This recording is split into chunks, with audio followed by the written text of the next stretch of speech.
Open Your Eyes is brought to you by the Belize Bank. Our country, your bank.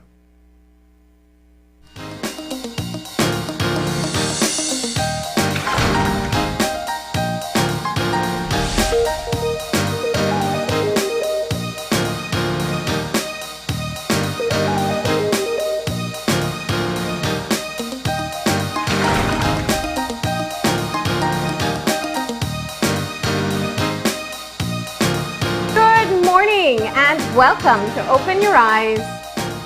Start your morning right. I'm Marlene Cuellar. And I'm Paul Lopez. And thank you for joining us this morning. Yes. So, the country is buzzing, well, really from yesterday, but with final confirmation last night. It's been buzzing from yesterday. Somehow the information got leaked. But this is one of those cases where leakers, if I could call them that, they're actually on point. They're on the ball with most of what they were predicting. Yeah. And from in the morning, we were kind of assuming that maybe they were right. They were, actually giving us accurate information because Cabinet met on Tuesday. Yeah. So it only made sense chronologically that this is what was going to happen. And then, of course, last night we saw the Prime Minister. Yeah, the Prime Minister did confirm to us during the course of the day that the regulation changes were coming, the restrictions were coming. And in fact, in case you missed it, which I know most people have seen it online, but especially for TV viewers, we are going to show you the announcement that the Prime Minister made last night. It was about a 9-minute presentation. He looked back at the last outbreak and some of the efforts that they had made back then, and he speaks of wanting to avoid that complete lockdown that was in place in the second wave. So now that we are in our third wave and we are seeing just such a daily increase of positive cases confirmed and the state of capacity at the hospitals, there are additional steps that have to be taken. So here's a portion of the address last night where he outlines the regulations. Starting Sunday, the 20th of September 2021, and for the next 2 weeks, the new measures are as follows. 1. A curfew is imposed countrywide, starting at 7 p.m. to 4 a.m., except for San Pedro, Kikoka, Placencia, and Hopkins, where the curfew will remain from 9 p.m. to 4 a.m. 2. Restaurants will only be able to provide takeout service except for restaurants in San Pedro, Kikoka, Placencia, and Hopkins. 3. Casinos and churches are to be closed. 4. Any form of contact sport is not allowed. 5. Sunday 26 September and Sunday 3rd October 2021 will be declared no movement days except for medical attention to purchase medication, groceries, or fuel. We are implementing these measures because projections from the Ministry of Health and Wellness show that if nothing is done, we can expect to see an increase in daily COVID infections of up to 250 new confirmed cases. At this rate, hospitalizations could rise by an additional 150 persons daily over the next 2 weeks. Of those hospitalized cases, approximately 15 will require ICU admission, and a minimum of 10 daily deaths are projected. By imposing these measures, we hope to avert a worsening of the COVID pandemic and avoid a complete country lockdown. As I said before, when we work together, we were able to keep this awful pandemic somewhat under control.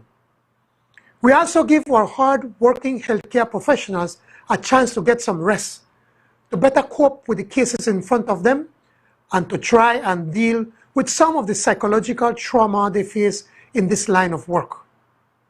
Yes, we are an entire nation under stress, but just imagine what our doctors and nurses are going through every day. We can help them and help ourselves by working together to reduce the number of infections and reduce the number of hospitalizations. Remember, the virus cannot move unless we take it with us. Vaccination and the adherence to the current public health measures is the only way for us to reduce the spread of this highly infectious and deadly disease, and in so doing, save lives. My appeal to you tonight is to join in this fight to defeat the spread of the coronavirus. Everyone has a role to play, from parents who must protect their children and the elderly, to shopkeepers and business persons who we are asking to insist on strict hygiene protocols to enter your establishment. From community leaders to pastors, all of us must come together now in the fight to get control of this deadly virus. For those who have not yet been vaccinated, please do so. We have now opened all vaccines to every Belizean aged 12 and up, and all of our vaccines are safe and free.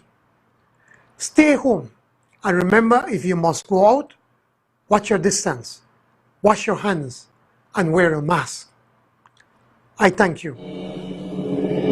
All right, so that was the late evening address by Prime Minister John Briceño, who outlined for the country what the new regulations will be starting Monday. Well, starting the end of starting Sunday.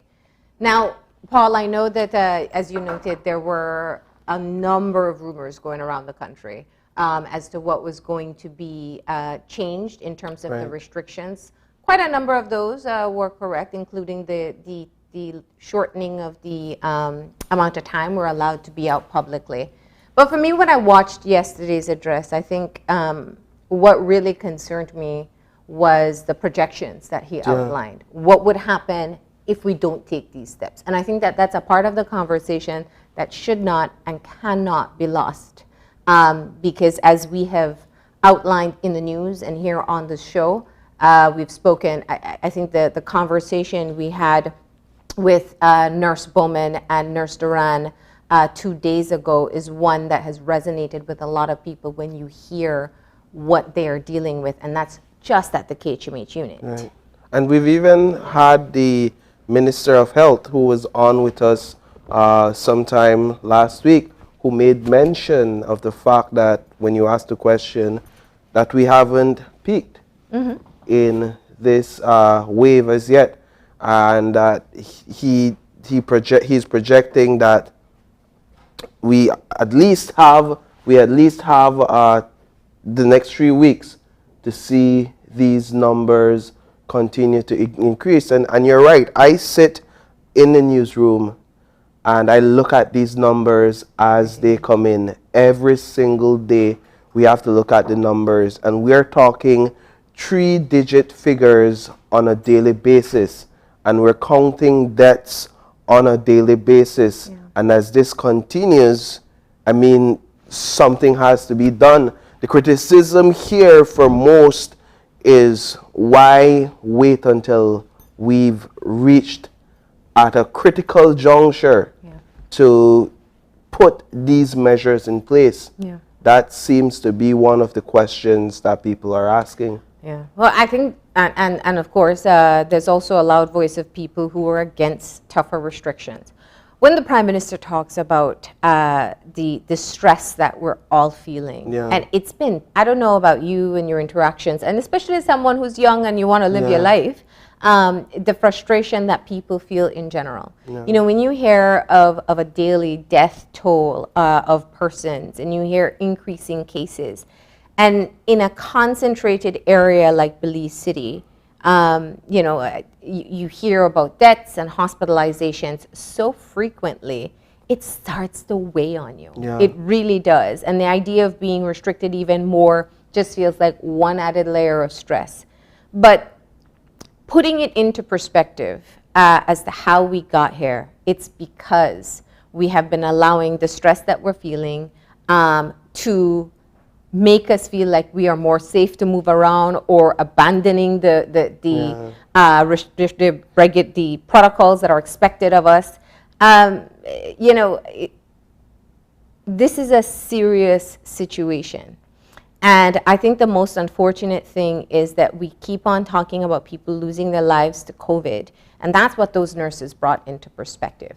That's what they humanized all these persons that they have witnessed fight for their lives for weeks, and are still fighting in the COVID units, where they're giving all that they can and beyond to be able to help to save them. And when you hear those stories and you can imagine the loved ones who have to suffer through it, it really is, you know, being more community-minded and knowing that we have to do this because we don't know if it's going to hit us, our family, our household. We don't know. The challenge really is, and you're right, the community-mindedness. I believe that's where the challenge is. And for me, you spoke earlier about frustration, and whether as a young person, if I'm frustrated, I've kind of settled in to the new norm per se, where the regulations are concerned. I'm young, but I consider myself very responsible to an extent, enough to want to follow the regulations and abide by the rules. Where my frustration sets in is where the community-mindedness is concerned. Because I believe as young people, we're not doing enough. As young people, we are not adhering to the regulations. And it sounds as if I'm making a general blanket statement here. It's not all. But it's not all. But I see the jokes we run at times. I see how we are out gathering, despite what we're seeing happening. And that's when I become frustrated, because I wonder if we really get the sense of not what our families are going through in terms maybe financially, but what our other families are facing when their loved ones are dying. And two things that you triggered in my mind just now with that. One, it goes to the heart of why the curfews are necessary. And let's just put this into perspective. We've been talking about how other countries have been moving towards stricter restrictions for quite a while. And this is very reminiscent to what we saw happen in Jamaica. I think Jamaica's curfew instead was 6, though. And they did have the Sunday lockdowns.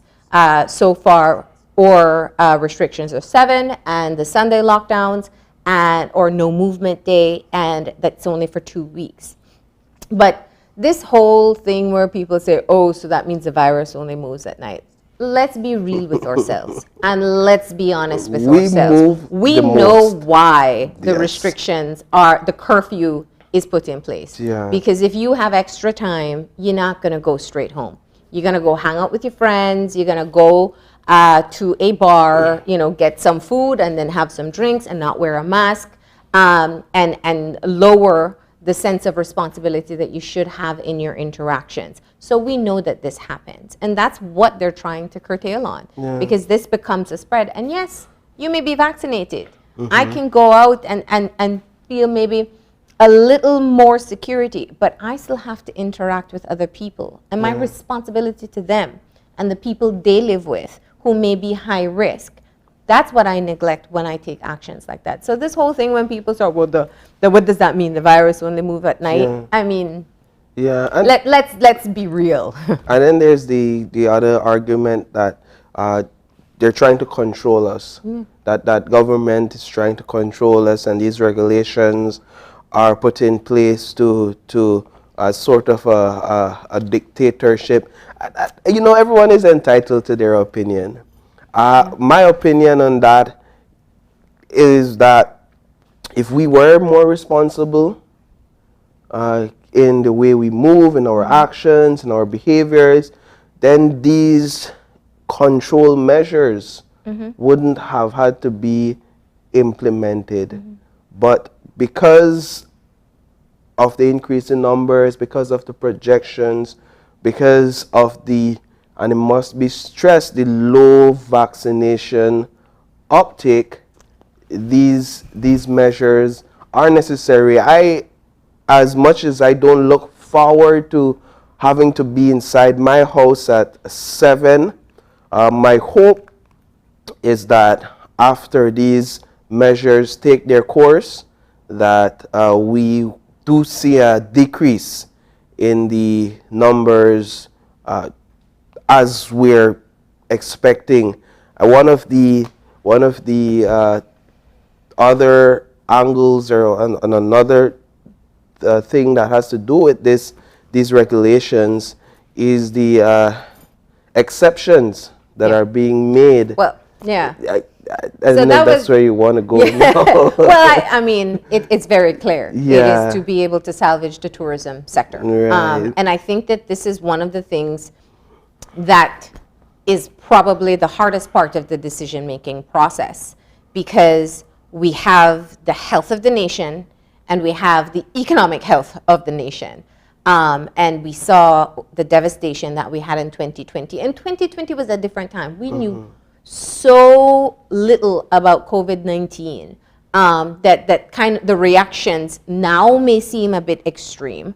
But back then, we just didn't know. We didn't know how to treat. There was no thought of vaccine. There was, at one point they were saying, don't wear masks early in the COVID-19. So we knew so little. But I think that the balance between the economic health and the physical health of our nation are both important, and sometimes one takes priority over another. And this is a situation where it seems very evident that this is a part of the balancing act. Yeah. I'm very sure there'll be pushback, and there's a lot more clarity that has to be maintained there. Does it mean that residents in these areas are able to go be out up until the current curfew, which is 9? Does it mean that travelers are able to go out? Does it mean that businesses? So there's some clarification, I'm sure, that's needed as well. When we look at the situation in Belize with regards to increasing numbers, we see that the CDC, for one, has already issued a level 4 warning for Belize, telling American travelers specifically, which is our largest market, to avoid coming to Belize if you don't have to. Also telling them, if you do intend to travel, please ensure that you're vaccinated before you travel. So that's one challenge that the tourism industry has on its hand.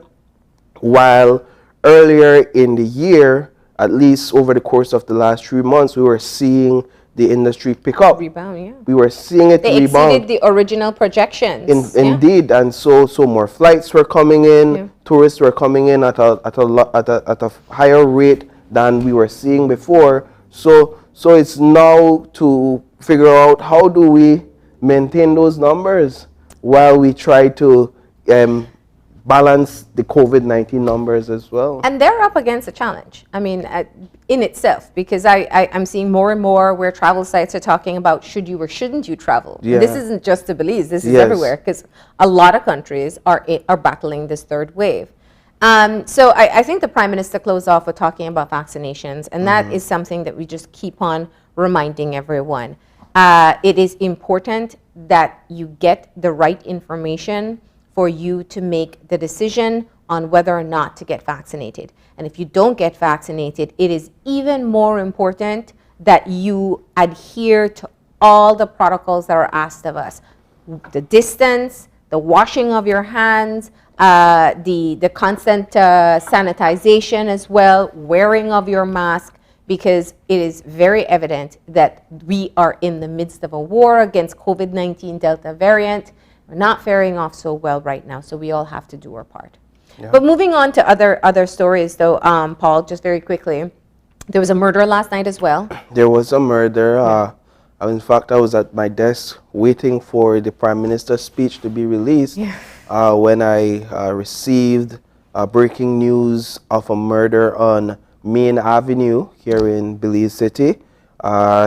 We learned that 49-year-old James Gordon, he apparently is what they call a loan shark. and that he was in the area to collect money from one of his clients, and then he was approached by two male persons on bicycles, one who fired a shot at him, fatally wounding him.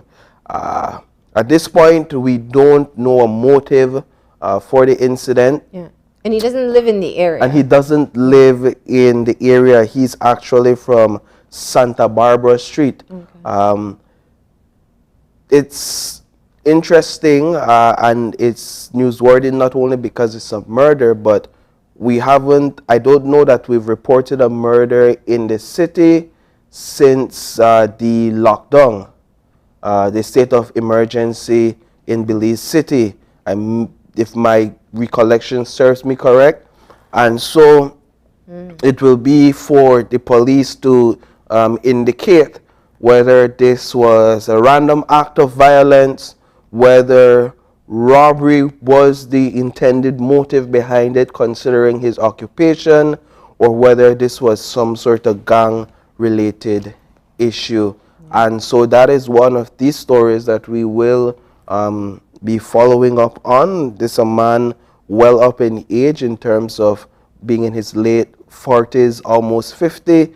Don't know his history, if he was involved in gang-related issues. Yeah. He seemed, however, to be a well-respected, productive citizen, and so we're yet to figure out more information on that. Yeah, we're going to have some more details on that later on tonight in our news. And last night as well, there was big news in looking at the detention of a Guatemalan fugitive in Belize. And the interesting thing, and I know that this is kind of going back into history for people because it's almost 4 decades ago, but there was a very terrible time in Guatemala where some of the worst human rights violations that you could imagine took place. It was considered a genocide. And one of those particular incidents was the Dos Eres massacre. And it was a special force group, the Caibiles, that went into the community. They were investigating the villagers' alignment of whether or not they were against the government. And essentially what took place was that these special forces bludgeoned and shot every single villager in that village and dumped their bodies in a well. It is an atrocious crime. And since then, they have been trying to find the persons involved. And look at this, almost 40 years later, a man called Alfonso Bulox Vicente was in Belize applying for permanent residency with his correct name. And when the checks and double checks were made, they found a Interpol notice that he was wanted as he was a sergeant involved in that massacre. Wow. Yeah. That's interesting. Yeah. But he had any indication as to how long he has been? No, well, I mean, this is what we found out so far. We don't know how long he was in Belize. I think it's interesting to see. Of course, the question now is whether or not he will be deported. That's a question that's before the ministry at this point in time. But this is such a major development in looking at one of these persons being found in country. It's quite interesting. All right, but with that though, and then I think the other big news, which kind of got buried with everything else, maybe because it just seems that there's a new person wearing this hat all the time. Well, it may get a lot of the attention it wants or it desires, the topic today, just considering that this morning at 11:30, Patrick Faber is set to be sworn in as leader of the opposition there at the Governor General's house in Belmopan. So that's one of the things that we will be covering today. Yeah, it's been a saga. It's been quite a saga in the UDP in terms of what's happening with the leadership. We got information yesterday afternoon that finally Patrick Farber got the majority support from the opposition in the House that he needed. I believe that after receiving the support of Hugo Pat, he only needed the support of one more member, and that support came by way of Tracy Panton.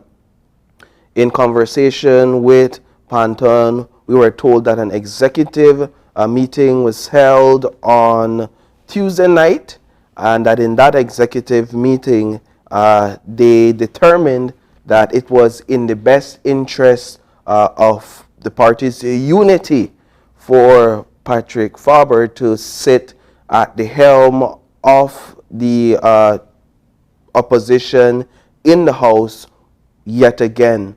And so it appears that it was with that decision in mind, it was with that consensus in mind that Panton threw her support behind Farber, therefore giving him the majority support that he needed in the House. And that letter was sent to the Governor General, and we've seen the process play out before, so we know what happens there. The Governor General confirms that, and he gets sworn in, and that swearing in is to take place this morning. Shortly after that announcement was made, we saw current leader of the opposition, whose time expires in a few hours. We saw him give his farewell letter, bid his farewell, and is basically taking his leave. Yeah. Yes. So that is, of course, I think the public description of what is taking place, but the inner workings behind the scenes is rather interesting. We've heard quite a bit of speculation of building strategic alliances of what people know as staunch adversaries, John Saldivar and Patrick Farber, coming to some sort of agreement. None of these things have been publicly confirmed, but we know very often that behind closed doors there are negotiations that take place for things like these to proceed. Right. I think the bigger issue, though, is looking at, all suspicions are there, and it's very evident. The Independence Day ceremony is coming up. It is the 40th anniversary of our independence, a very big celebration for us, and a key part of that event is hearing from our opposition leader and our prime minister. It's likened to what people say, it's our State of the Union address, and it's a very important speech. And I think when we saw the 10th ceremony, people were reminded that the only official post for parties is the leader of the opposition. And so when Honorable Shine Barrow attended that event on the 10th, as the leader of the opposition, having had a majority confidence vote of 3 from the House of Representatives, it kind of triggered. That seemed to have been something that expedited this process. Remember that Farber was able to fight off a recall. You were there for all that drama that unfolded there. So this has been just quite a very public display of a party trying to find a footing and to rebuild. And so I'm sure it doesn't end here, and we'll find out more. Yeah, it's interesting how the tables have turned for Farber, but we will continue to follow, and like I said, we'll be out there at the swearing-in today, and we have some questions for him. Hopefully he'll be able to answer them. All right. But with that, Paul, there was a lot to discuss, and we are way over time. We're just going to go ahead and move into our eye-opener. Still some motivation to get us started for today. And our eye-opener, taken from dailyom.com, goes like this. Peace starts within us.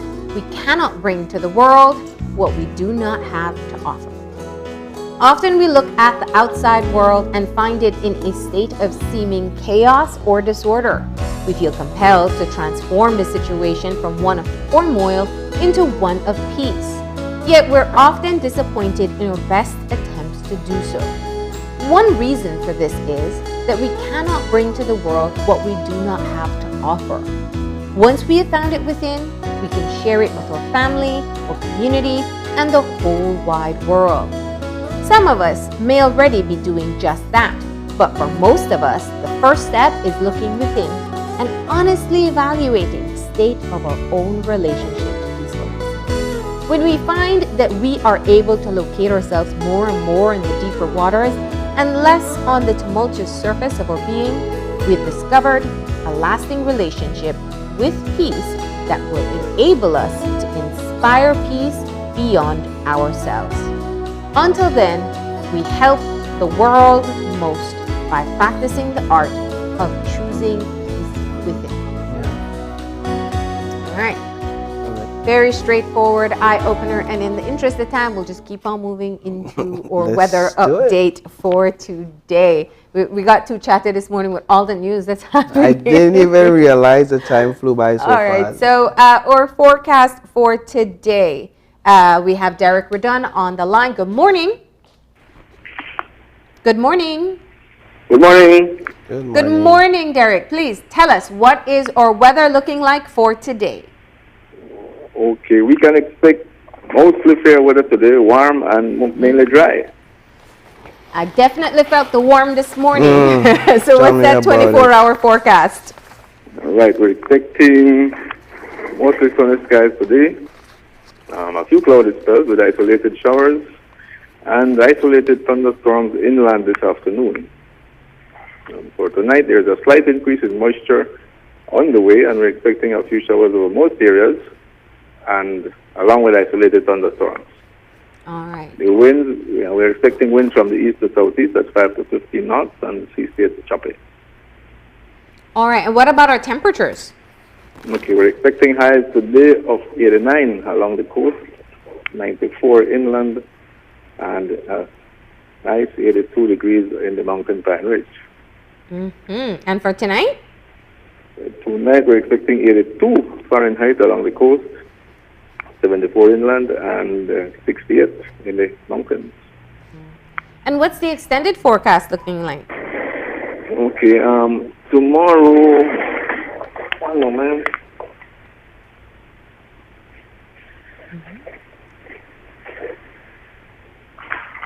Yeah, for tomorrow we can expect generally fair weather again during the day, and then a few showers over the south during the night.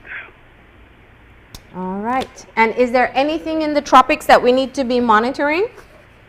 There are two systems in the tropics, one in the Atlantic Ocean, about 800 miles south or southwest of the Cabo Verde Islands.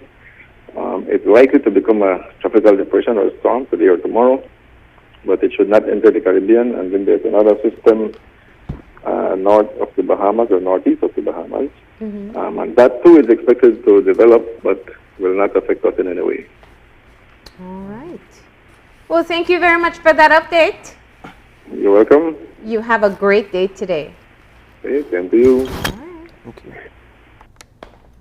So that's what we have in store for our weather for today. We got to get moving into our show. We're a little delayed, but we have some great conversations lined up. We do. And we are starting off. We were talking about that balancing act between health and tourism, and our first guest is really going to give us an interesting perspective. So Ian Anderson's Caves branch has made a decision as a tourist destination in Belize that they are only allowing vaccinated persons to book with them.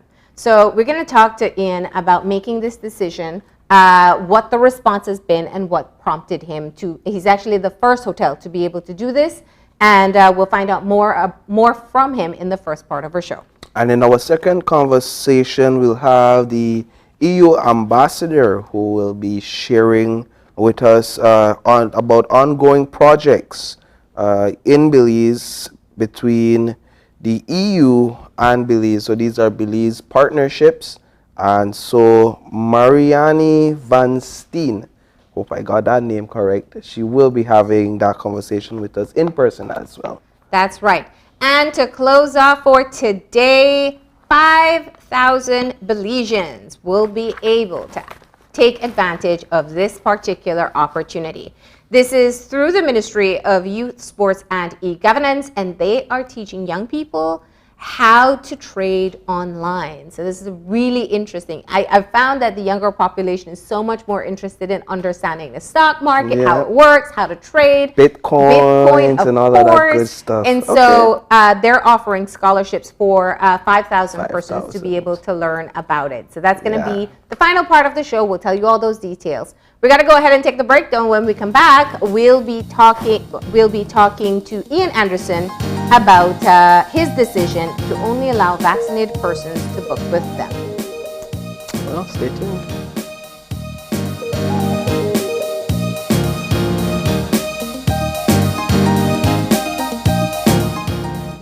Good morning, sweetie. It's time for school. Are you a teacher or public sector employee who is thinking of owning your new home?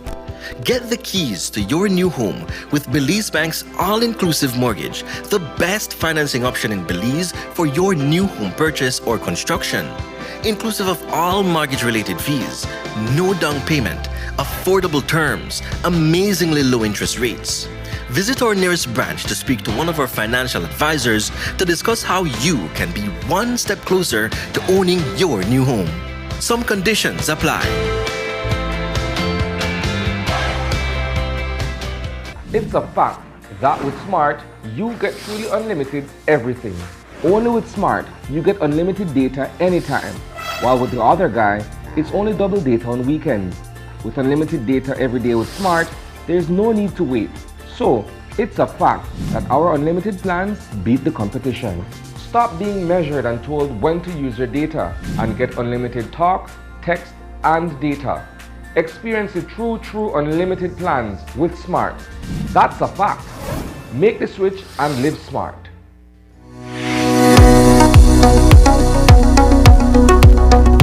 How does the AstraZeneca vaccine work?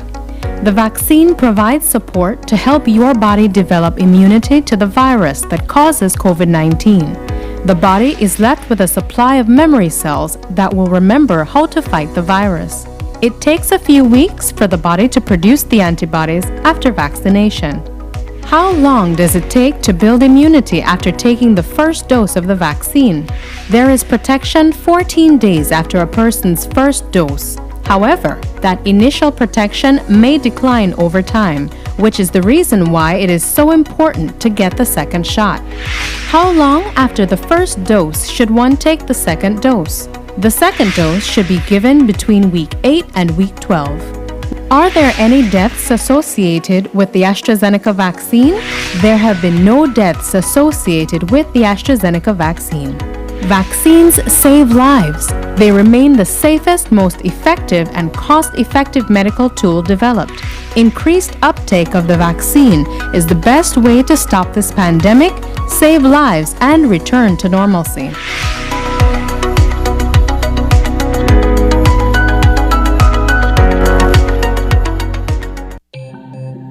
Great Belize Productions Channel 5, proud winner of 5 Caribbean Media Awards for 2019 and 2020. Best Television News Item, Best Responsible Coverage of Children's Issues, Best Health Education Journalism, Best Television Commercial Spot, and the People's Choice Award, with special mention by the jury in the Best Television News Item category.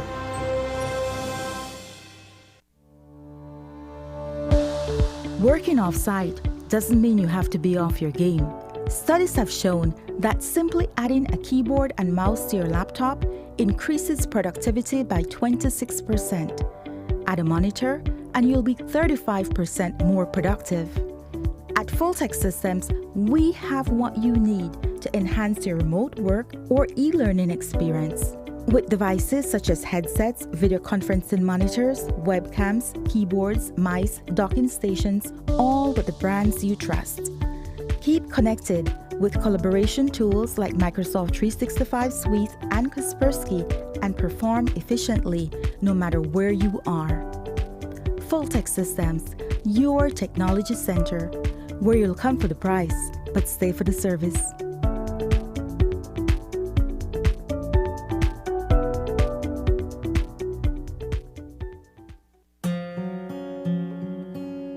Life can be tough when a loved one suddenly departs. Dependents of the deceased are sometimes left alone to pick up the pieces and may be stranded financially. Fortunately, the Social Security Board provides survivor's benefit to ease the burden. Survivor's benefit is paid to a widow or widower, children under 18 years, or up to 21 years if attending school, or dependent parents. A survivor's benefit can be either a grant or a pension. Want to know more about survivor's benefit? Visit our website or contact any of our offices to have someone assist you. Also, be sure to visit our Facebook page and give us a like to stay informed. Social Security Board, safeguarding you, your family, your future. As one of the largest cable and internet providers in Belize, CBC strives to provide our customers with the highest standards of quality, value, and service in all aspects of cable TV and internet. Monitoring our systems closely, our technicians combine creative planning and state-of-the-art technology with years of experience and training to develop and provide the most reliable and advanced cable and internet service to exceed your expectations. For CBC and our team of talented engineers, technicians, and customer service representatives, delivering less than the very best is never an option.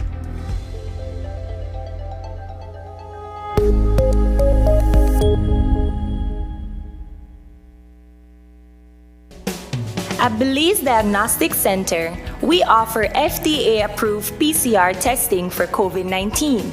Get your results as quickly as 1 hour. Don't risk getting exposed to COVID-19 by going elsewhere. We take appointments, or we can come to your home or office using our concierge service with no additional fees. We have 10 locations countrywide. Call or WhatsApp us at 613-TEST. That is 613-8378 to schedule your test today.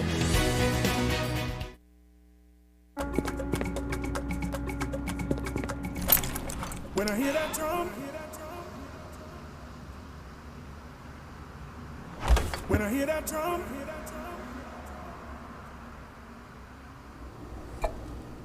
when I hear that drum,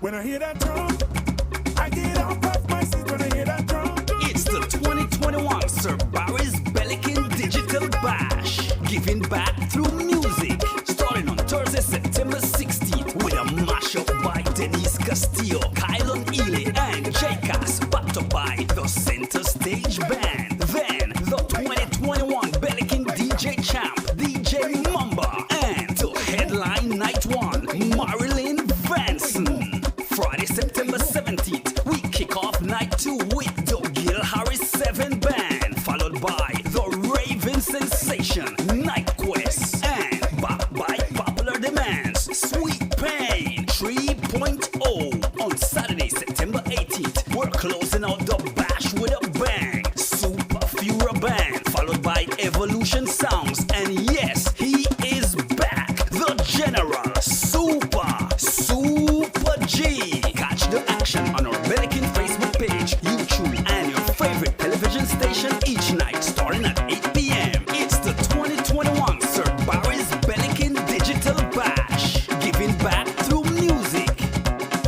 When I hear that drum, I get up off my seat when I hear that drum.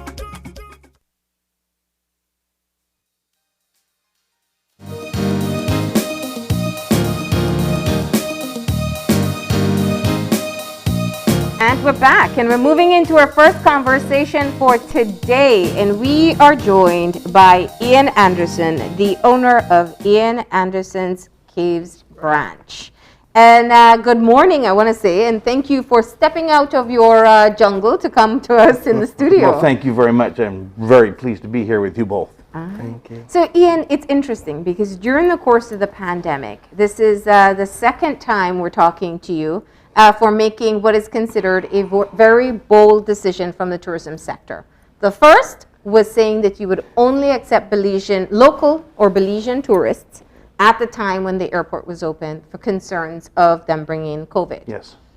Moving past that, you have now made the decision that you will only accept bookings from vaccinated persons. That's correct. As of October 1st. As of October 1st. So tell me about this decision. This is a decision I didn't make lightly. I've actually been thinking about this decision for about 3 months now. And I think that there's a very large percentage of travelers around the world that are looking for a safe environment to travel to. That's one. Two is that I'm highly, highly concerned about my staff. And I think the best way that we can keep both our guests to Belize and our staff safe is by taking reservations from people who have been fully vaccinated rather than those who refuse to have a vaccination. Now, given the level of vaccine hesitancy and the population of anti-vaxxers that exists not just in Belize but across the world, you knew that you would get some pushback for a decision like this. How'd you balance it? You know, if my wife was here, she'd be Ella, who you've all met. She'd be shaking her head right now because for the first week after making that announcement, I couldn't sleep. I was agitated. I wasn't sure exactly how my decision was going to be accepted by the populations. But I've been absolutely shocked. I've been absolutely shocked. I've had people emailing me, writing me, posting comments on our Case Branch website. 100%, except for one comment, 100% saying, "That a boy, good for the decision. Thank you for being bold and taking this stance. We'll be there because of this." And I'm shocked that it's such a positive response that we've had from our guests. And of course, I'm sure over time there will be some negative. There will be some people that'll say, "Well, I was planning on going to Case Branch, but I'm not anymore." And I understand that is a chance that as a business I have to take. But so far it's been fantastic. So far we've had just a really, really good response. Now, of course, other people in the sector may be watching you and saying, "Hey, this has been a tough time for tourism. It's not the time to consider losing business for decisions like this." Yeah. We can only hope that this decision will maintain our business or even benefit it. I don't know. But when you feel strong enough about something, when you care enough about the people that you work with, the people that come and put their trust in you as an establishment, then you have to take a stand for what you think is right. There's many people who say, "That guy's crazy, no way am I going to do that," and I appreciate that. But for me, this was the right decision. Not only for foreign tourists, but for the Belizeans themselves. We're having a huge problem in Belize right now. And during this pandemic, the Belizean public have supported us tremendously. Tremendously they supported us. And I just want to ensure that as we continue through this pandemic that we're trying to keep everyone as safe as we can. And so this isn't just a decision made for our foreign market, but certainly our Belizean market as well. I would assume that you, as a business owner, but not only as a business owner, but also as a husband, as a Belizean, you also have your own personal convictions, if you would, about the vaccine. Yes. Yeah. Oh, absolutely. I'm very, very opinionated. A lot more opinionated than people are seeing right now. Oh yeah. Yes, absolutely. And I'm very, very active on that front in social media as well. Yeah. I absolutely, totally, 100% believe in the vaccination program. As the world has supported vaccination programs for the last 75 years, 100 years. You know, if you don't mind, I'll just mention this. Smallpox is a disease that has killed hundreds of millions of people over the centuries. A matter of fact, it decimated the ancient population of Mexico. When the Spanish came over, I think they killed 25 million natives in Mexico at the time. The very first vaccination for smallpox was given in the 1700s.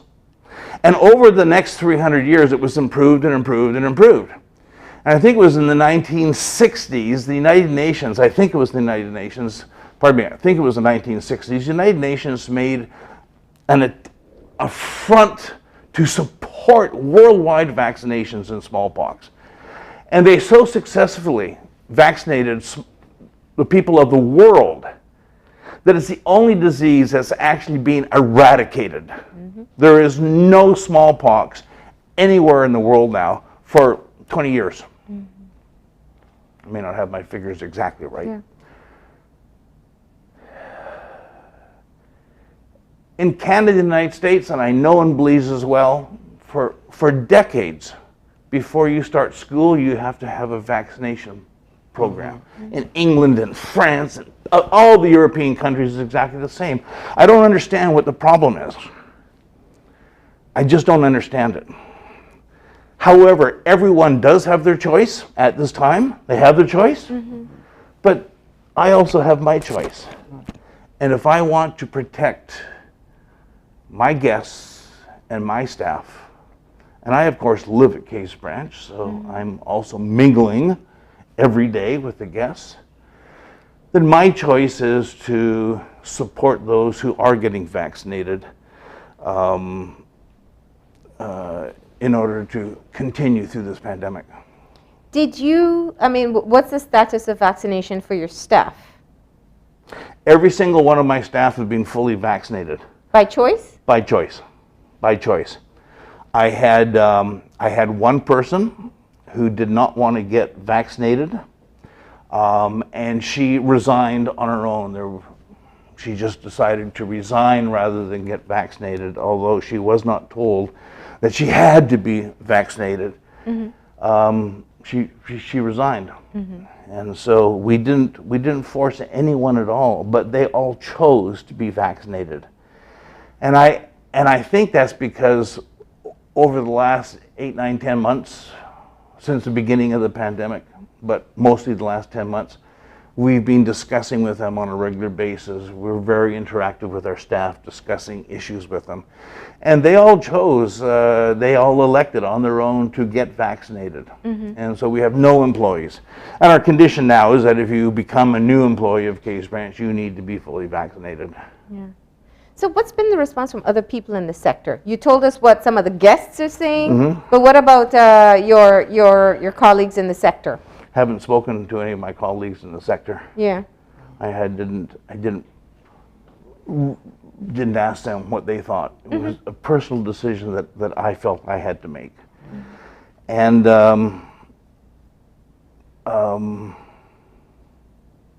if they decide to do the same, then I congratulate them. But if they decide not to, then that's their choice. It's absolutely their choice. So this mandate at your location is for Belizeans, both Belizeans and Americans, all visitors, correct? Yes. How does it work? Do they present the vaccine cards when they arrive, and how will that process work? Our plans is that before we confirm the reservation and take a deposit, they must provide us with proof of vaccine. And that vaccine, the name on that vaccine card, or some people are calling them vaccine passports, has to align with the name of the reservation. And of course, when they come into the airport right now, they are tested. And so that gives us a reasonable sense that when they arrive in Belize, that they are COVID-free. What about children? You are a family destination. We're a huge family destination, and we cannot ask for the children to be vaccinated, because there's nowhere in the Western world that's vaccinating young children. And you see, by doing this is not diminishing our COVID protocol at Case Branch. We still have a very, very strict, heavy protocol at Case Branch, whether you're vaccinated or not, and that will continue after October 1st as well. So the requiring of vaccination is just one step of protecting our guests, as we've been doing for the last year and a half.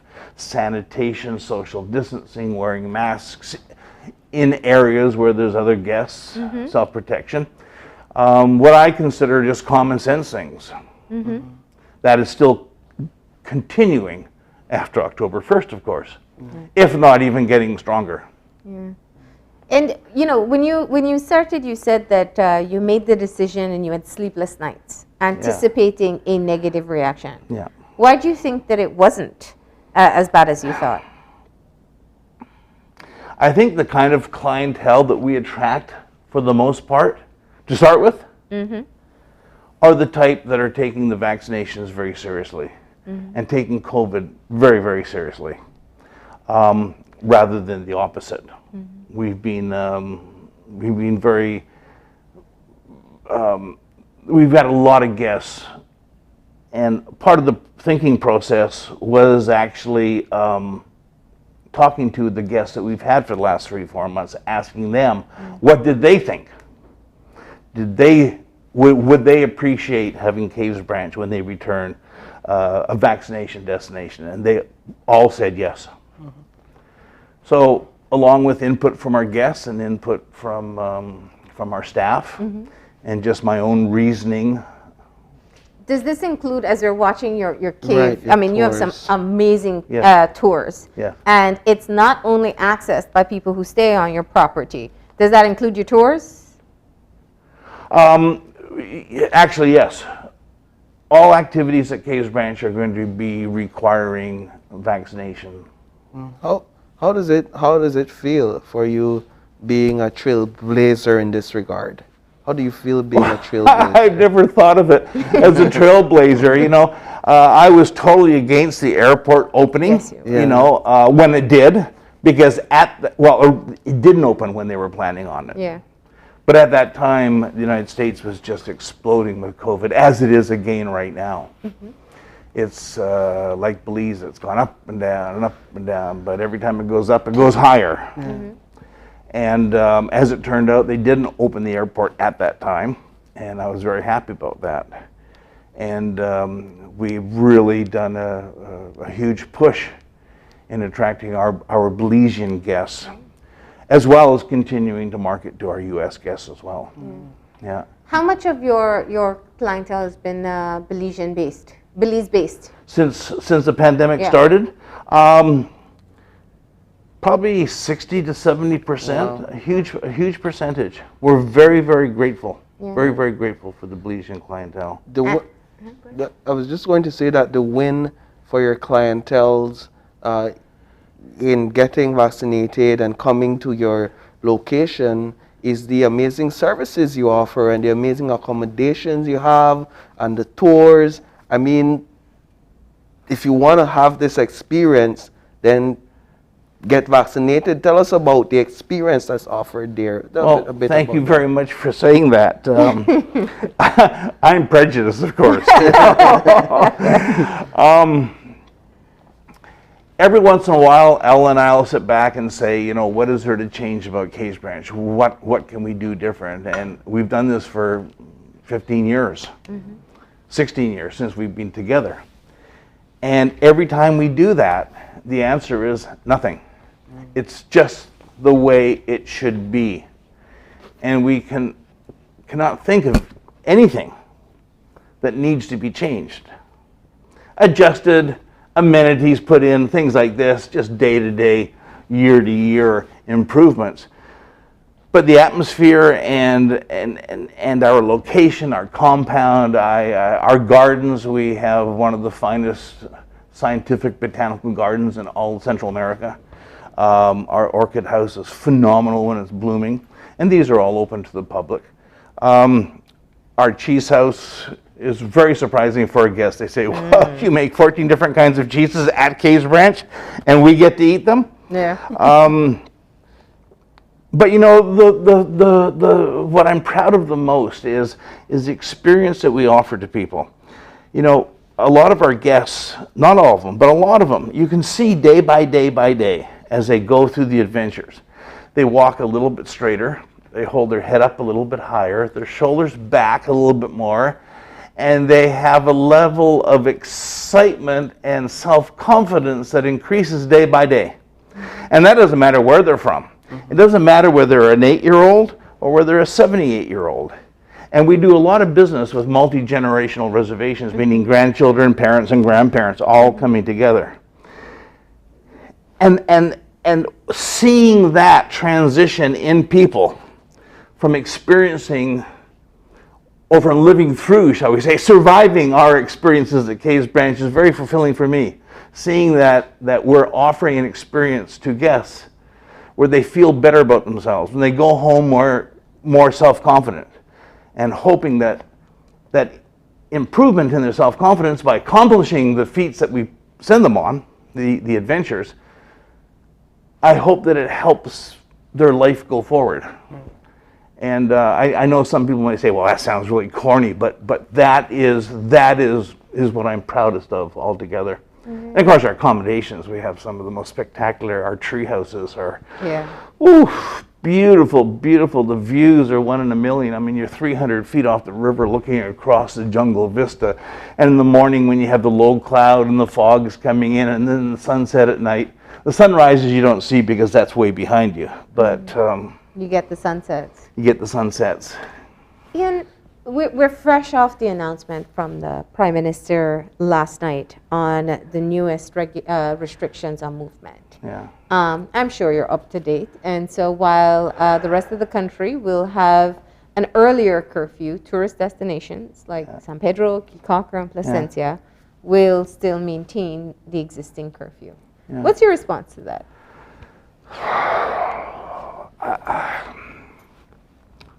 What's my response specifically to what? What are your thoughts on it? On what? On the exemptions for tourist areas. I really don't know. I truly do not know. We have to, in order to move our economy and keep people employed and paychecks as much as possible. Not everyone, of course, works in tourism, but the ones that do, we have to try to keep them employed and the businesses running. And when I say that, I'm not talking about companies making profits right now. I'm talking about companies just paying their staff and paying their bills. And I can assure you that Caves Branch has not been making any profit because we've been offering 50 and 60% discounts across the board. And at the best, your bottom line profit is usually 20%. So we've learned how to work within this COVID. So these companies need to survive in order to keep my 85 staff employed. Mm-hmm.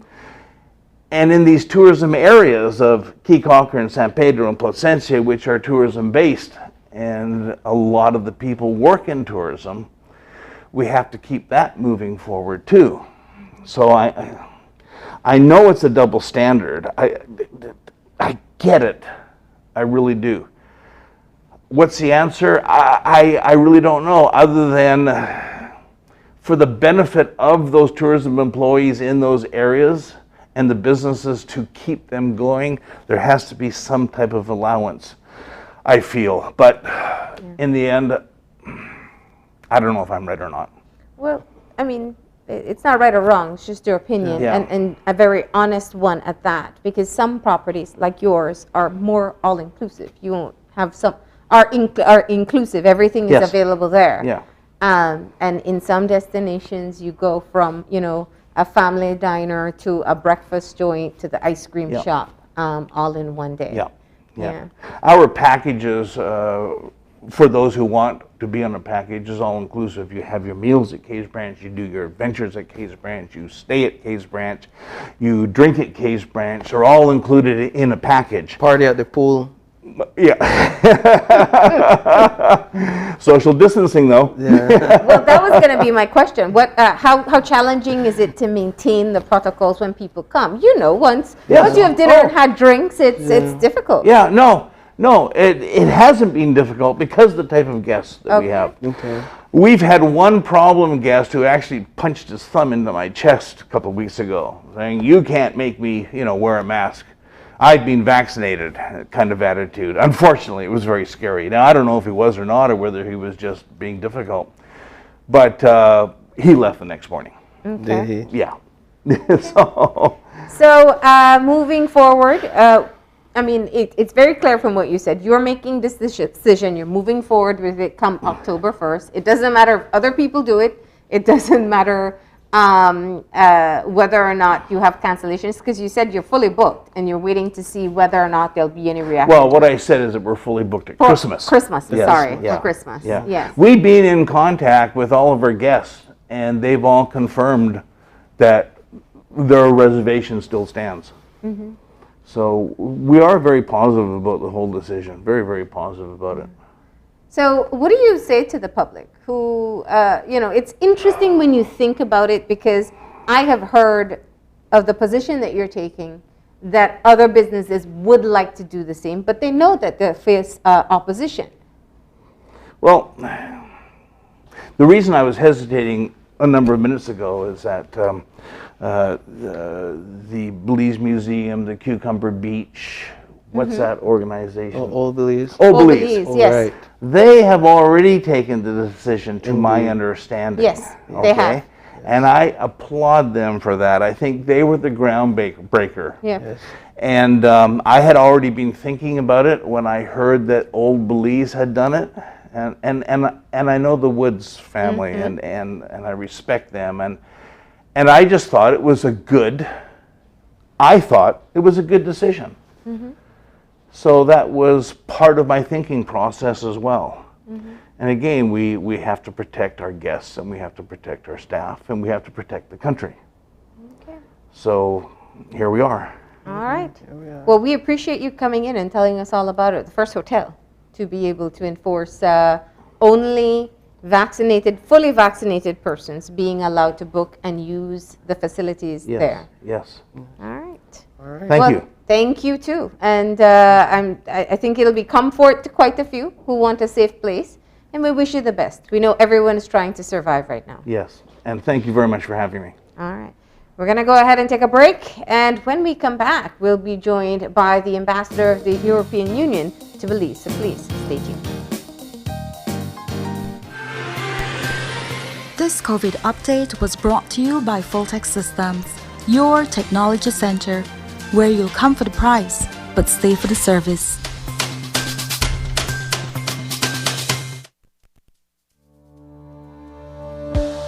Working off-site doesn't mean you have to be off your game. Studies have shown that simply adding a keyboard and mouse to your laptop increases productivity by 26%. Add a monitor, and you'll be 35% more productive. At Fulltech Systems, we have what you need to enhance your remote work or e-learning experience. With devices such as headsets, video conferencing monitors, webcams, keyboards, mice, docking stations, all with the brands you trust. Keep connected with collaboration tools like Microsoft 365 Suite and Kaspersky, and perform efficiently no matter where you are. Fulltech Systems, your technology center, where you'll come for the price, but stay for the service.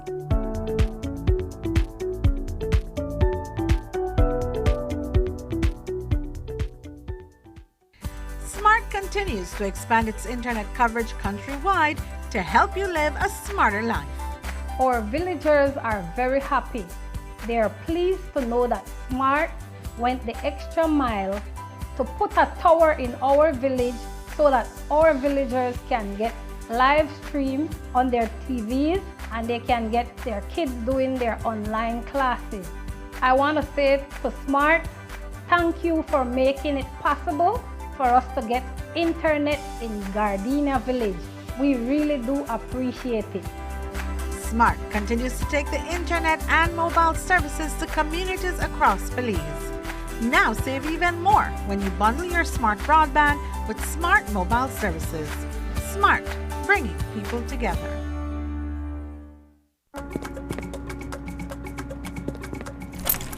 When I hear that drum,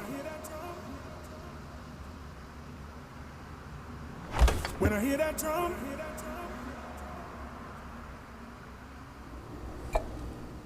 when I hear that drum,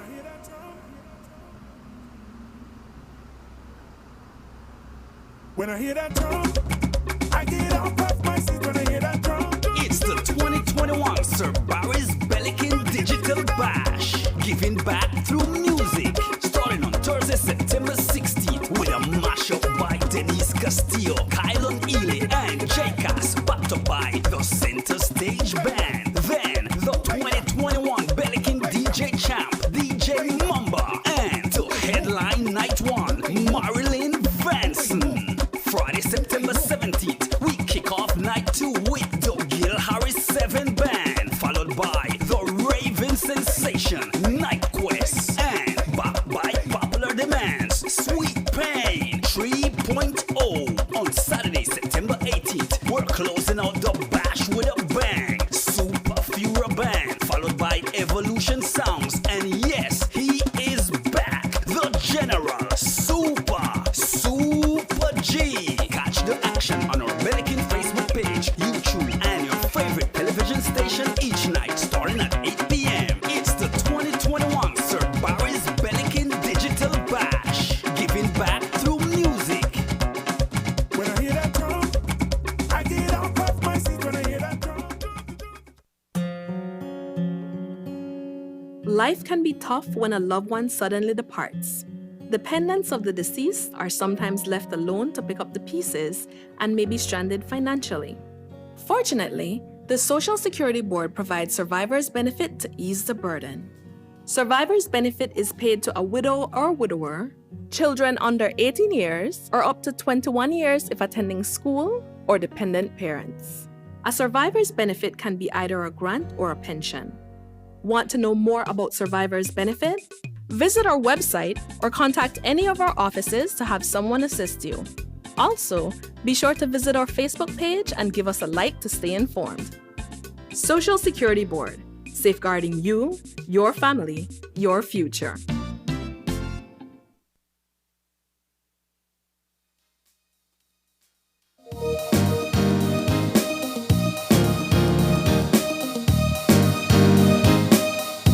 All right, so welcome back. We are here with the ambassador of the EU, as we promised. She's here to discuss with us different partnerships and projects between Belize and the EU. So good morning, Ambassador, and welcome. How are you this morning? Good morning, and thanks for having me. I'm very happy. I arrived yesterday in this beautiful country. I'm accredited here since the end of last year. It's my second visit, and I'm very much looking forward to get to know the country, the people. So yeah, I'm very happy to be here for some 10 days now. Yeah, this is the plan. Ambassador, of course, this is your first interview with us, so this is an introductory interview, Yes. as well as an update on what you'll be doing on your time here. But let me just step back. You are actually, you're resident in Jamaica, but you are the EU representative for Belize. Let's talk a bit about what it was like for you coming into this particular region and some of the things that excited you about being able to serve here. How am I going to summarize that in, in 1 minute? Did you say, oh, beaches? No, I'm very happy because actually I've been serving in many countries in this part of the world, but more in Latin America. Yeah. And now I'm more like in the Caribbean, which is actually a discovery. It's new. I love the climate. I love, I love many things. I love the Caribbean Sea. I love, I mean, from a culinary point of view, it's very, very nice. It's culturally very enriching. It's very different from Latin America, so I'm learning a lot about different cultures. And now I have to say Belize for me is this kind of very fascinating country because it's a bridge between what I used to know a lot better with the Caribbean. And I always wonder if this country is more Caribbean or it's more Central America. And I'm asking that question very often to people I meet here, and it's sort of, I think it's really, it's a kind of a bridge, no? I think it's a little bit of both. which makes it extra interesting, of course. Yeah, thank you for that perspective. And I think it definitely shifts depending on what part of the country you're in as well. And when we look at some of the areas that the European Union has provided funding, and there are many, I want to dive into what has been kind of a flagship or a very important project, development project. And let's look at the banana industry and the banana belt and the work that you've done there. Yes. So as you come for your second visit, is your plan to kind of do an assessment of ongoing projects and completed projects? What's on the schedule? Well, we continuously assess what we've done in the past in order to learn for the future. So that is really something we never neglect, not here, not anywhere. So I will indeed travel around as much as I can and try to speak with the people, see what we've done, whether it worked out or not. We've been extremely active in this banana belt, but also in the sugar belt. So we've been both in the north and in the south. And it will be very interesting to actually go out there and see what we've done, what worked. I think we've worked in particular with the small farmers in order to make sure that their productivity went up, that their competitiveness went up. Because all of that, it was a huge investment from our side to compensate for the fact that both bananas and sugar were actually losing out on the preferential access that they used to have to the EU market.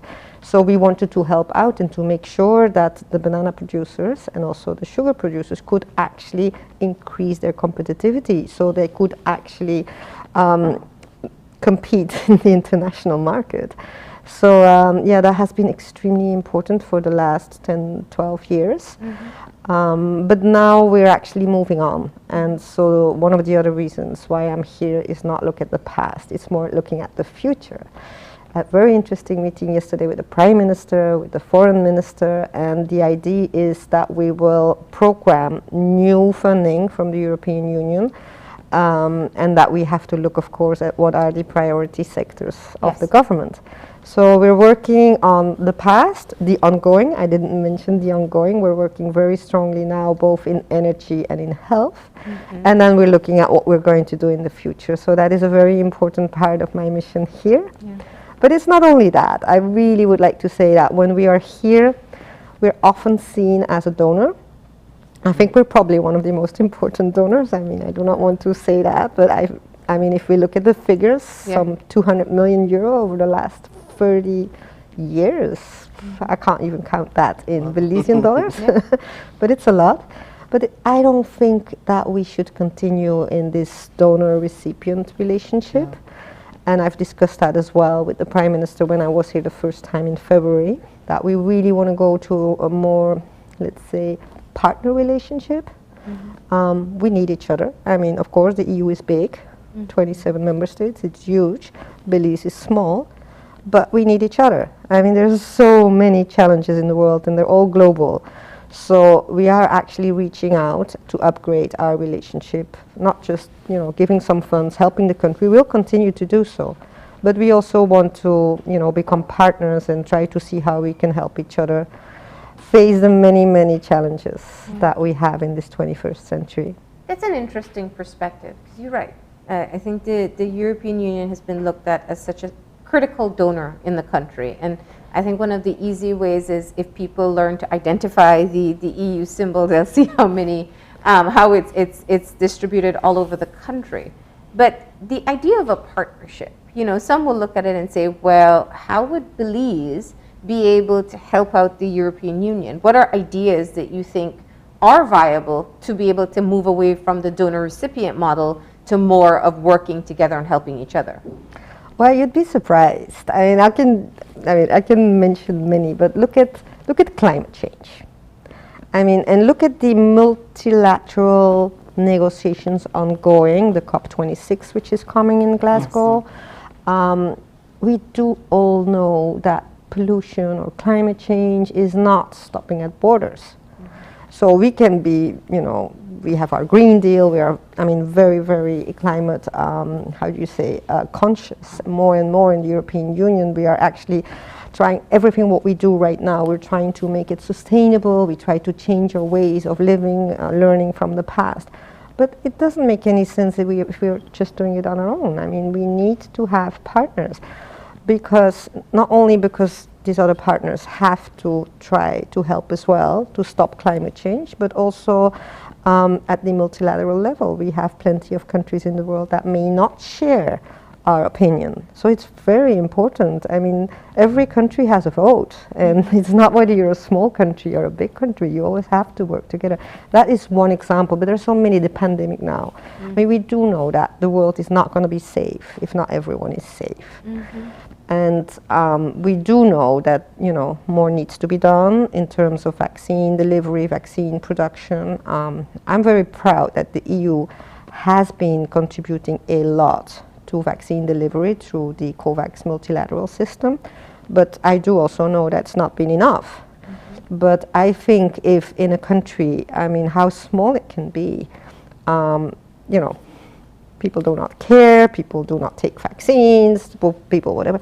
I mean, it may lead to new variants, and I mean, we're all going to be unsafe. So these are just two examples, but it's not important whether the country is big or whether it's small. It's important that we face those challenges together. And let me, if you allow me, just say one more thing. Okay. I think that in this 21st century, we face the challenge of values. I see, unfortunately, that the values that we share, the European Union, with a country like Belize, in terms of democracy, upholding the rule of law, human rights, I mean, we are very close. But how many countries in the world are, you know, sidestepping these so important values more and more? And there we need partners. And we really need partners all over the world. So yes, I really think there's a lot where we can actually work together to face these challenges. Are there any works or discussions for partnership in the education sector? Is anything ongoing there? We're actually, I mean, that is funny that you ask, because we're now working with the new programming exercise 2021-2027. We work with 7-year cycles, and we're trying to make sure that we have priorities. And one of the priorities, as I mentioned already, is climate change. We want to make sure that if we are helping third countries with their development or sustainable development goals, I mean, that at least 30% of everything what we do takes into account this climate change awareness. And actually, education is another one. Our commissioner in charge of, it used to be development cooperation, now we call it international partnerships, has also made it very clear that whatever we do, we need to make sure that a certain percentage of our funds will go to education. For the moment, I think the most important project we have where education is involved is our Spotlight initiative, which is a very important initiative that actually the European Union is financing all over the world, but also in Belize, and which is implemented by the United Nations. And it has to do with, you know, family violence, gender equality. And their education is key, is very important. So there, yes, we are working strongly with the United Nations. And I wanted to dive into that a bit when you talked about common values, especially when it comes to human rights, and looking at the preservation of family. I think the Spotlight initiative was launched a bit over a year ago. Yes, and it is definitely an attempt to assist in bringing to light the severity of violence within households. And we're not just talking about violence against women, violence against children, and not just physical violence, abuse of all forms. Now, looking at the particular model that's being used, what is the hope in this particular partnership? What is the hope? Yeah, what is the hope? Is it just education and awareness and empowerment? Is it being able to reduce incidences of violence? Everything what you're mentioning is part of the objectives. Okay. And actually I'm going to have a meeting tomorrow as well with the UN that is actually in charge of implementing, to see what has been done, what is working, what are the results, etc. It's 1.5 years that we're working on that. I'm extremely pleased to have noted that with the new government coming in, I can't really judge what happened before because I was not accredited yet, but that there is this interest to work together. I mean, I was invited in the month of July in a virtual meeting where actually Spotlight and the government and the plans of the government were, trying to find synergies. And I thought that was extremely interesting. I haven't seen that in other countries, that there was this close link. So I'm very much looking forward because we do have to work together. I mean, you cannot just come into a country and say, we're going to address this challenge, but you do not get the government and those who are actually working in the field on board. So that is really important. So I'm very hopeful. I mean, what I've seen was very promising. And I'm also going to discover in the course of the week that I'm here to what extent we really have already been able to have results in those areas you mentioned. And in terms of working with this current government, what is it that is offered in partnership in terms of good governance?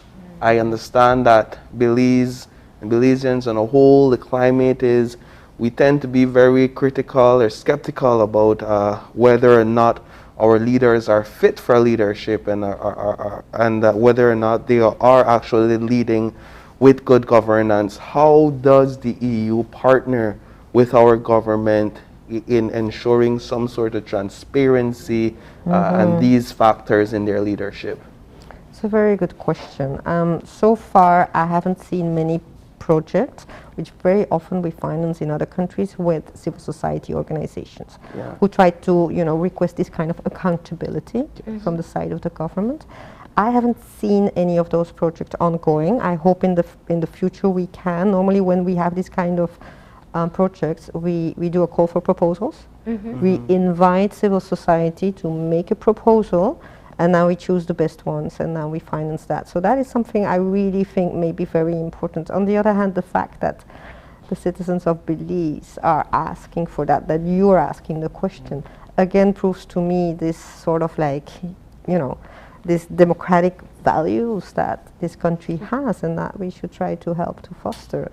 But I mean, I cannot, point to one particular project. I can point to strengthening of the capacity of the government in certain sectors, yes, because I do think that sometimes when you say governance, I mean, it is about the entire public administration, that we can exchange experiences, that we can help out, and that we can strengthen the public administration in countries just by, not because we're better, but just exchanging, or in terms of IT upgrades, or this kind of thing. So we are doing that for the moment in health and energy. That's maybe not what you meant because you were talking more about democratic accountability, but I think it's very important that the public administration is able to provide the services to the people that they deserve. So there we're reaching out. Also, as one of the largest donors, I would imagine that there are mechanisms set in place for accountability and transparency when finances and funds are being given to ensure that those funds are not exploited or mismanaged. Indeed, and we are very strong on this. I mean, sometimes we are not seen with such a nice eyes because we have very, very many procedures, controls, audits, not just in terms of accounting, but also results-oriented monitoring. We send out teams who actually go in the field and they check all that money of the European taxpayer. Has it been well used? Not only in terms that money may have disappeared, which of course we will also look at, but also did we reach the results that we wanted?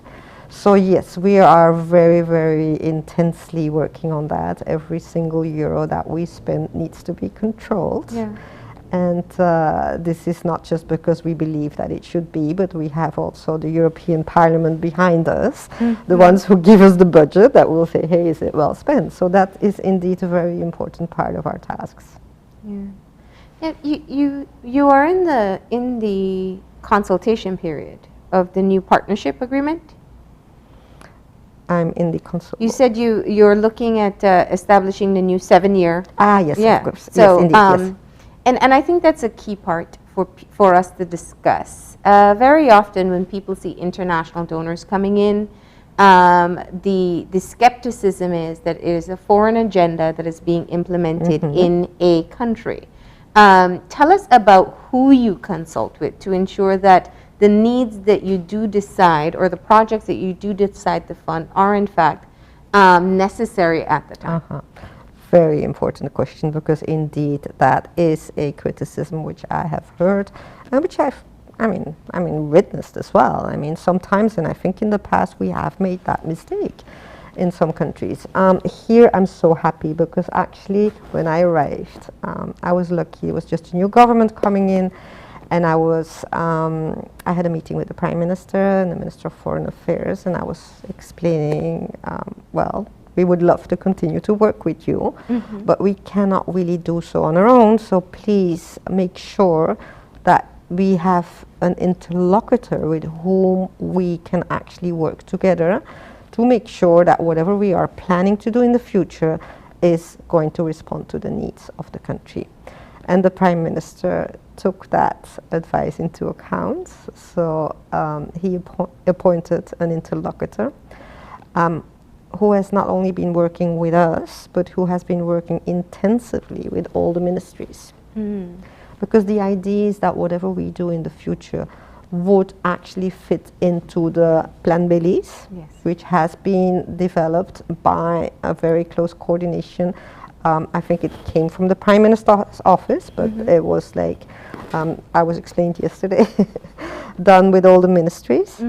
And I'm very proud that we could actually make it to that, you know, because it was just the right moment to arrive. I mean, the Plan Belize was being consulted with the different ministries, with the new government.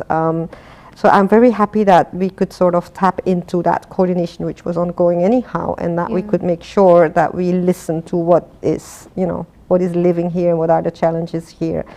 So I'm very happy about that. We have some ideas. The point is now how are we going to go forward. So one of the other ideas is that also in the exchanges I've had with the Prime Minister and the Minister of Foreign Affairs is that that the country could put in place some kind of an entity to actually oversee what comes in from abroad. Because it's not only the EU. I mean, there are other donors as well, and it's extremely important that we do not duplicate and that we work together. Well, let's say that it's not that I would be working together directly with another donor, but that the government knows very well that if they're asking A to us, they should ask B to someone else, and that we are just being complementary. So this is something we're even ready to finance, to put some money there in order to make sure that the administrative capacity that will be needed to do that, it's not yet decided, but we're working on that, okay? No, it is an interesting concept. It does happen very often. It will help such a lot. I mean, it's like, it's not always the amount of money that you put into something, it is the way you use it. And it, you know, you need to start with the beginning. You need to have a good team that knows what to do, where to do, and how to do it. And I think, I mean, the Belizean authorities know that a lot better than we do. So I would love to see this sort of unit being set up as our main counterpart, because then we can also be confident that the money will be well used. So you arrived yesterday. Unfortunately, in a few days you'll be on heavy restrictions, but I must say you're coming from Jamaica, where it's even more strict. Indeed. Yeah. Yes, indeed. Unfortunately. Yeah. Tell us a bit about the situation there at the moment. It's not good.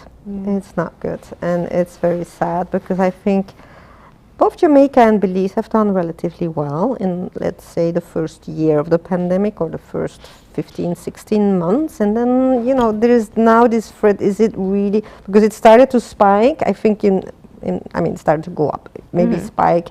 For Jamaica, it was spiking. Here, it just went up relatively mildly, but still. The question is, can it be contained?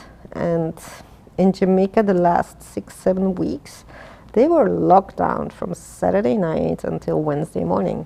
Not even going to the supermarket, no way, complete lockdown. But I think they have come to the conclusion that it did not really, you know, lead to the results they were seeking, because probably in the days that people were not locked down, they saw more of each other. So it wasn't probably the most balanced decision. I mean, who am I? You know, everyone is trying. It's a trial and error kind of thing in every single country. I mean, in Europe as well, we've seen most incredible things. So actually yesterday, I think in Belize as well, the Prime Minister has announced new rules in Jamaica as well, and they will now go back to strict lockdowns. I think it's 7 o'clock at night. 7 or 8 o'clock at night, I can't remember. Most of the year it was 8 o'clock at night. I mean, I've arrived in Jamaica a year ago, and I've hardly been out of my house after 8 o'clock at night. I think there's been like 6 weeks where we could be out until 11. But the rest of the year was very, very much locked down. So here in Belize, I see that the Prime Minister as well is imposing some new restrictions, which any government has to do, whether you like it or not. I mean, you have to fight against it. But the real solution, I mean, if I may, is the vaccine. Whether people like it or dislike it, it's all about surviving. And we have seen in Europe very clearly that all the ones, because we have now reached very, very high percentages of vaccination, around 70-80%, I think, on average. And the fact is that some countries in Europe are considering to just reopen now because they've reached such high vaccination rates. I mean, in the country I come from, which I shouldn't say because I'm representing 27, but I was there this summer and life got back to normal. It got back to normal. I mean, the figures are still not perfect. But people live in a completely normal way, and the only reason is because they're vaccinated. And you could actually see in the hospitals that the ones who, in the end, still end up in the hospital were the ones not vaccinated. So we do have proof that it works. And I think that has been the main argument in many countries. I'm not saying in all the countries in Europe. It's sort of like, you want to go back to your normal life? Get vaccinated. And people are back to normal life. We just also hope that we're not going to have another spike. It can happen. I mean, nobody knows this virus. I mean, it is just unpredictable. And I very much hope that here with the new measures and also the vaccines, that people will, I mean, you're not doing that bad. I mean, in percentages, I mean, it can be better. But I think, I mean, it gives some hope that Belize will also get over the worst soon. I very much hope so. Well, of course, we know this is the start of your trip, and so this time around you said you're going to try to see a bit more of it. So please enjoy your time in Belize, and then the next time you join us, then we'll start to quiz you on what you've seen and learn about Belize, right? You get a break this time. Thank you so much. Thank you so much for having me. All right. Do take care and stay safe on the rest of your visit.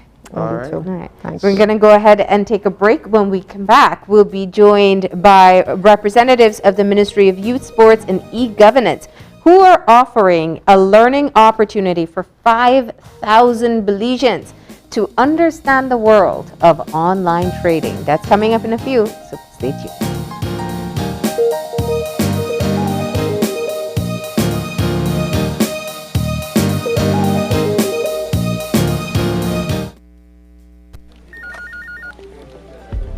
As one of the largest cable and internet providers in Belize, CBC strives to provide our customers with the highest standards of quality, value, and service in all aspects of cable TV and internet. Monitoring our systems closely, our technicians combine creative planning and state-of-the-art technology with years of experience and training to develop and provide the most reliable and advanced cable and internet service to exceed your expectations. For CBC and our team of talented engineers, technicians, and customer service representatives, delivering less than the very best is never an option.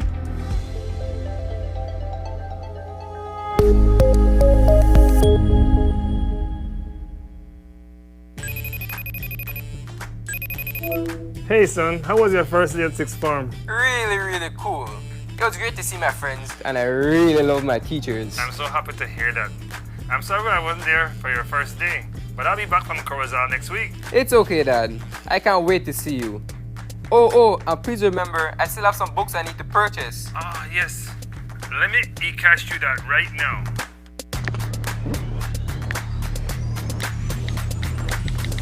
Money has been sent and add a little extra cash just for you. Whoa, Dad. Thanks. Got it. You're welcome, sir. Download the eCash app today and take your first step into a cashless lifestyle. For more information, visit www.e-cash.com or contact us via WhatsApp at 613-0257. eCash, the future is here.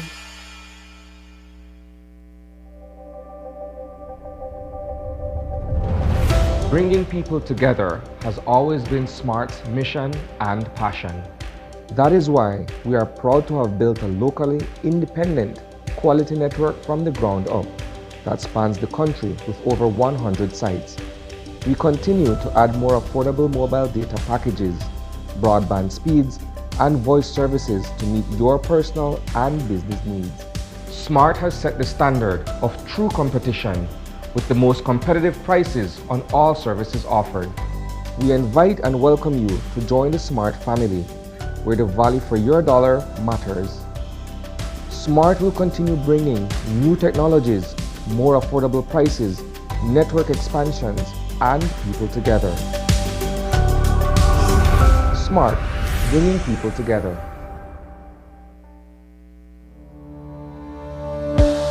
Working off-site doesn't mean you have to be off your game.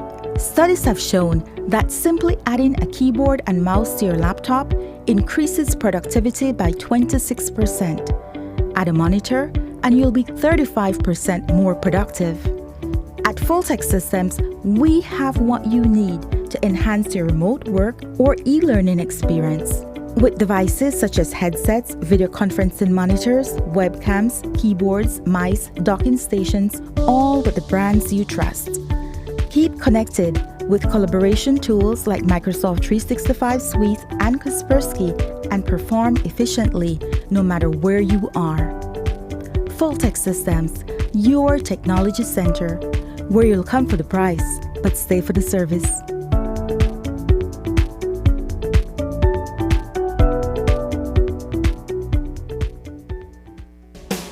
At Belize Diagnostic Center, we offer FDA-approved PCR testing for COVID-19. Get your results as quickly as 1 hour.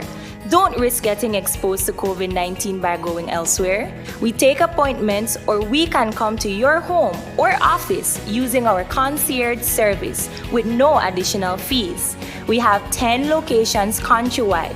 Call or WhatsApp us at 613-TEST. That is 613-8378 to schedule your test today.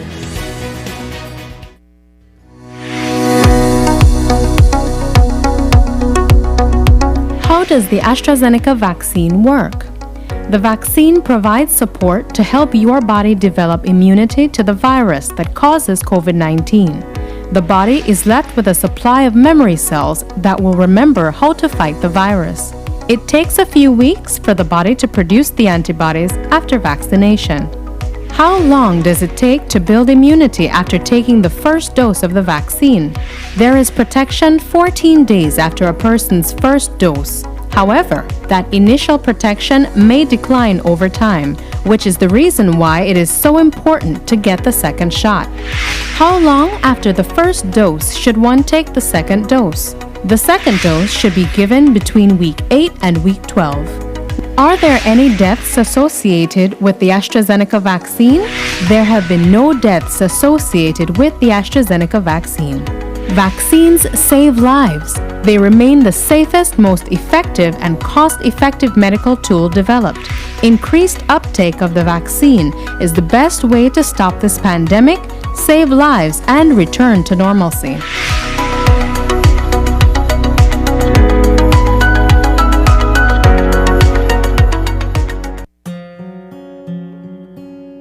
Life can be tough when a loved one suddenly departs.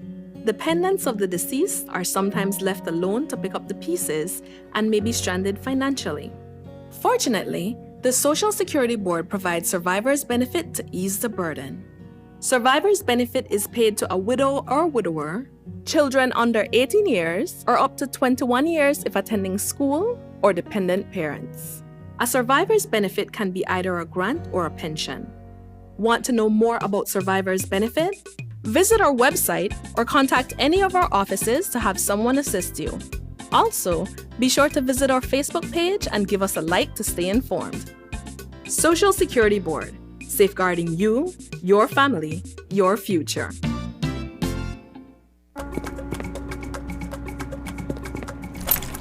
When I hear that drum, when I hear that drum,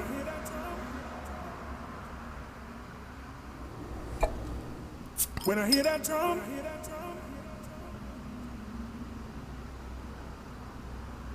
when I hear that drum, I get up off my seat when I hear that drum. It's the 2021 Sir Barry's Pelican Digital Bash, giving back through music. Starting on Thursday, September 16th, with a mashup by Denise Castillo, Kylon Ely, and J-Cast, backed up by the Center Stage Band. Then, the 2021 Pelican DJ Champ, DJ Mamba, and to headline Night 1, Marilyn Vanson. Friday, September 17th, we kick off Night 2 with the Gil Harris 7 Band, followed by the Raven Sensation, Night Quest, and backed by popular demands, Sweet Pain 3.0. On Saturday, September 18th, we're closing out the bash with a bang, Super Fura Band, followed by Evolution Sounds, and yes, he is back, the General Super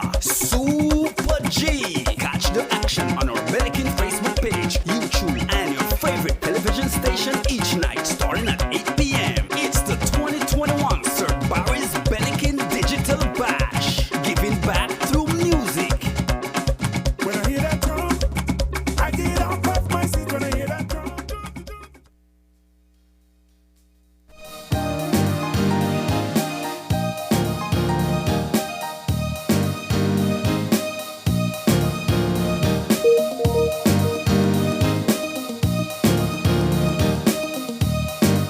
All right, so welcome back. As we promised, we have with us the CEO for the Ministry of Youth, Sports and E-Governance, and we have also with us the Executive Director for Harvest Trading Cap Academy, Mr. Polanco.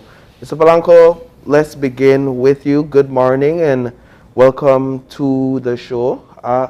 Tell us, what is Harvest Trading Cap Academy? Thank you. Thank you for inviting us. Good morning to everybody. Harvest Trading Cap Academy is an academy that is growing up pretty fast in Latin American countries. We try to empower and teach about the new finances, digital trading. We operate in the stock market. We have more than 5 years working and teaching in our local country, Dominican Republic. So the vision of us is trying to open the eyes to this new world of technologies that we have been doing since 5 years ago. Okay. We have been impacting different countries. We are trying to grow in Latin America. We have been doing masterclass, and we have more than 6,000 students through all Latin America, and we have been training and teaching more than 2,000 just in the Dominican Republic that are already finding ways to make money investing in the stock market around the world. Now, the stock market conversation is not one we have in Belize very often. And I want to ask about the realities in Dominican Republic before you got this program started. Was it the same?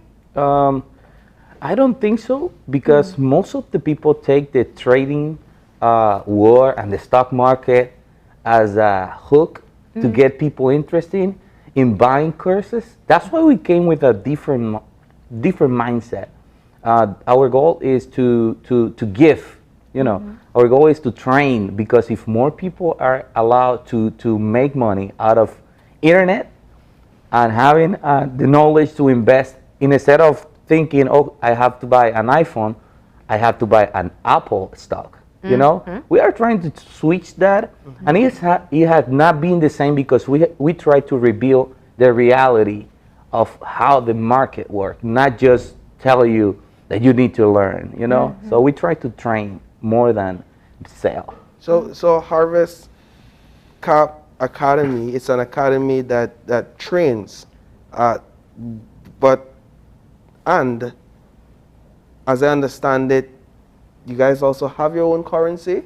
Yes, we are working in launching it. So it's in the process of launching. It's ready, but we actually are trying to first train, then we will launch. Because first of all, people need to have knowledge in what is cryptocurrency, how they work, why they are meant for, and so all these questions need to be filled before we even launch a program. That's why we start first with education, then we start showing the products that we have.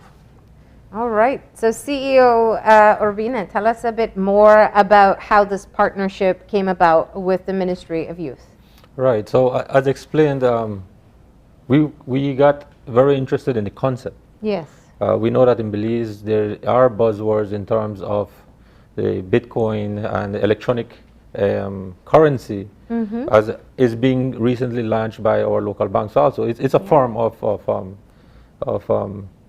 electronic currency that is being used, and it aligns properly with what our strategic objective is as it pertains to youth. And how do we promote innovation? How do we provide tools as it relates to technology or the electronic environment to our young people, for us to empower them, for them to have a greater opportunity. One of the projects that we're currently doing is the Youth Needs Assessment. And the Youth Needs Assessment has highlighted also that our young people want to have opportunities. So they see a lack of opportunity within our country. And for us to be able to break that mentality, we say, okay, now let's introduce them into new technologies, new financial platforms that exist. And mind you, our young people are already in front of their screens for an entire 9 hours a day. So they're looking at games, they're looking at how to code, they're looking at patterns within their own environment that can allow them to start analyzing the financial systems that exist. Yeah. So this also allows us to promote that you don't need to have a job within Belize to be employed. Let's push entrepreneurship. The internet, as has been mentioned, has created a borderless world. We can work for any company around the world once we have what they require. And us providing the tools, the capacity building for them to understand financial markets allows our young people to have greater opportunity, greater access. If we look at the connectivity rate right now in our country is over, I would say 80% of our population is connected or has the potential to be connected with all the expansions that our telecom providers have made. So this allows us to promote even more, use the internet, monetize the internet, and change the mindset, as was mentioned. Instead of buying an Apple phone, then change that mindset to buy a stock of some other great company. We have Google, we have iPhone, we have other very powerful companies in the stock market that we can maximize and use as an opportunity to grow financially. And definitely, I think, and that's part of why learning about it is so important, because knowing where you want to invest, what purposes you're investing for. Is it long term? Is it so talk to me about how what level of information does a person need to know to enter into the academy? I think that the people that are interested to learn how to trade, they just need to know how to read, have access to internet, and invest the time to learn. Because we have created a program which is online, and is to train. It takes you from 0 to advanced. Nice. In 3 months, you are going to learn. I won't say 100% because the stock market world is huge, and now imagine with the cryptocurrency world is another different word. But at least you're gonna know what type of bait you're gonna seek for to make profit out of the market. Either it's crypto, or if you're investing in forex, or if you're investing in stocks or futures, in all of that. We try to train them how the market works and teach them how they can swim in that water. I think one of the concepts or one of the ideas that people have about trading is that it's sort of like gambling, and it's sort of like a risk taking. And while I may want to learn, I don't know if I want to put my hard-earned money behind these things, because I could potentially lose it all. And I don't know buy Bolido, so why go in? I don't buy lottery, so why go in and participate in this high risk? Well, I have an answer for that. Let's put an example. This is how the market works. Imagine, like, you see a news say Apple company, like the iPhone 13 is gonna be launched. Imagine that the iPhone is launched and all the cell phones start exploding. God, for God's sakes, But let's say like people are complaining because the cell phone are exploding, the battery is bad, it's running low, it's getting slow. You see that news because we have sources that you need to read news. You need to know how that company move. If you're investing in Apple, you need to do research. So what you gonna do with Apple stocks? We take the opportunity and we know that stock is gonna drop down, we sell. So it's not gambling, it's information that give me the opportunity to be in the exact moment, in the exact time to do the right transaction. It's not like, oh, I like Apple, let me buy it. No. I have to research it. I need to know how much sales they have. I need to know how good their products they are launching are. It's the same with cryptocurrency. I have to read the white paper of that cryptocurrency to know what benefit is gonna that coin do when it's launched. That's how you identify that it's a good project or it's a bad project. Because we are talking about technology. So that coin, that cryptocurrency need to improve the technology and help me to understand that it's a long-term project, not a project that is going to be pump and dump. Because that you see that a lot. People create projects that, so that's why we train. That's why we came to Belize, because it's a beautiful island, has a lot of young people, has a lot of people in it interesting, like he said, so we are trying to take advantage and train. And we are trying to train that the economy growth here, so that's why we are equipping the Belizean people. And just to add a little bit, it's about managing your risk. On a daily basis, we manage risk. Even driving from Orange Walk to Belize City has a risk attached to it.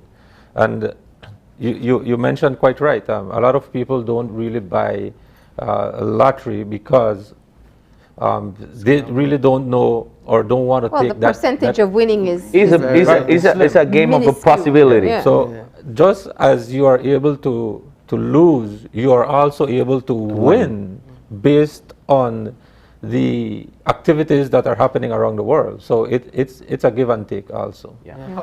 Like last year, and sorry for last year, the petroleum, the Brent, it went down minus 41 cents. Minus 41 cents. Why? If the Belizean people would be trained, they would buy the stock of the Brent. It was minus 41 cents. We bought it. 5 hours later, the next thing we know was in $12. Wow. So imagine if with $100, one of our students make $3,000 with 100 because the opportunity was there. I'm so glad you used that specific example, because I think whilst part of the concern or lack of information about trading is that people may think it's too risky, that's one thing. The other thing is that people feel they don't have enough capital to get started. So when you use an example of someone putting in $100 at the right time means that they can be able to get more value for their money. I'll say this much. I think in speaking with teenagers, I do realize, and young adults, that there is far more interest in digital currency and in the stock markets than it was when I was their age. And I think that means that what you're doing is definitely timely. And I want to get from you, CEO, just who you plan to involve in this training. What's the collaboration that you ensure that you'll maximize the learning opportunity here for young people in the country? Right, and to mention, the collaboration comes at the highest level. Yes. It is an information paper that was presented in cabinet. Yes. It was endorsed, and we got the approval to proceed. We engage also the Ministry of Education, and we inform them about what's the purpose. And of course, within our ministry, across our departments, it is of high interest that we proceed with it. In the near future, we're also seeking the collaboration with the high schools and the universities of Belize, because we also believe that it is important to begin and to introduce this subject within our schools. The first time I heard about the financial markets was really at university level when I was doing my master's degree. So it's very high, and nowadays we live in an information era, so data era. So there's a lot of data. We can make educated decisions and minimize our risk for the benefit of us, of ourselves, to better ourselves financially. I would also like to mention, guys, that because we see the potential impact in our youth, we are proceeding with the signing of a memorandum of understanding that agrees for Harvest Trading Corp Academy to provide training and the 5,000 scholarships to our young people. Now, as we move on, we will be launching the digital form where it's going to be open for individuals to be able to sign in. Now, as was rightfully mentioned, our population is almost 70% of young. It's considered a young population, really.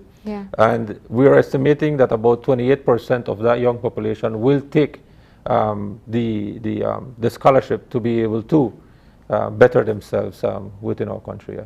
What age group are you hoping to work with?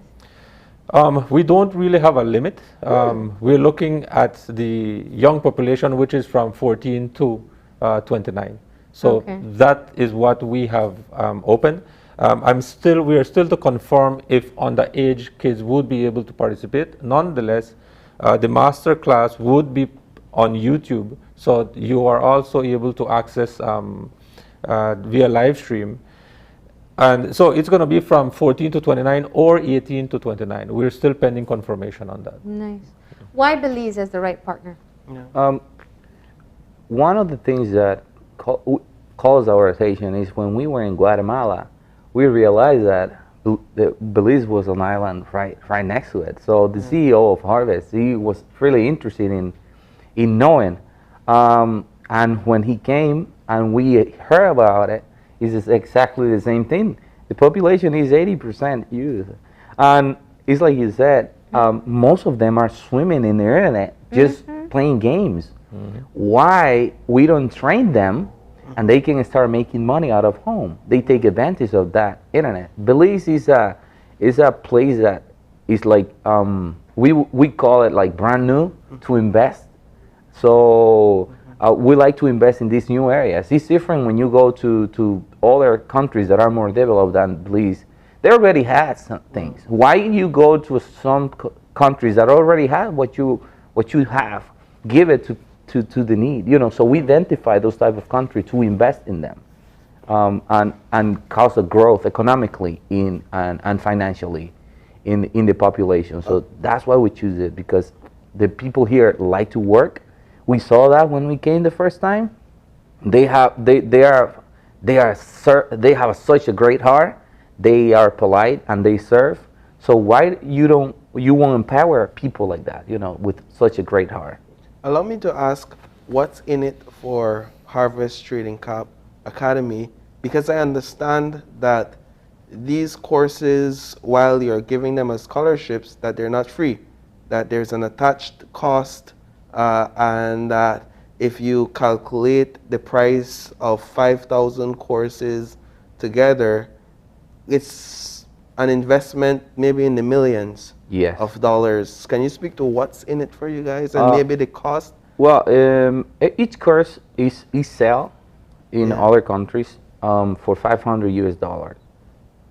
So that's about $2.5 billion. So, but in this case, we are giving it away here. And we have created a special program. I mean, we have taken what we have and we have put it together for the Belizean people. So it's not the same thing that they will find in the website.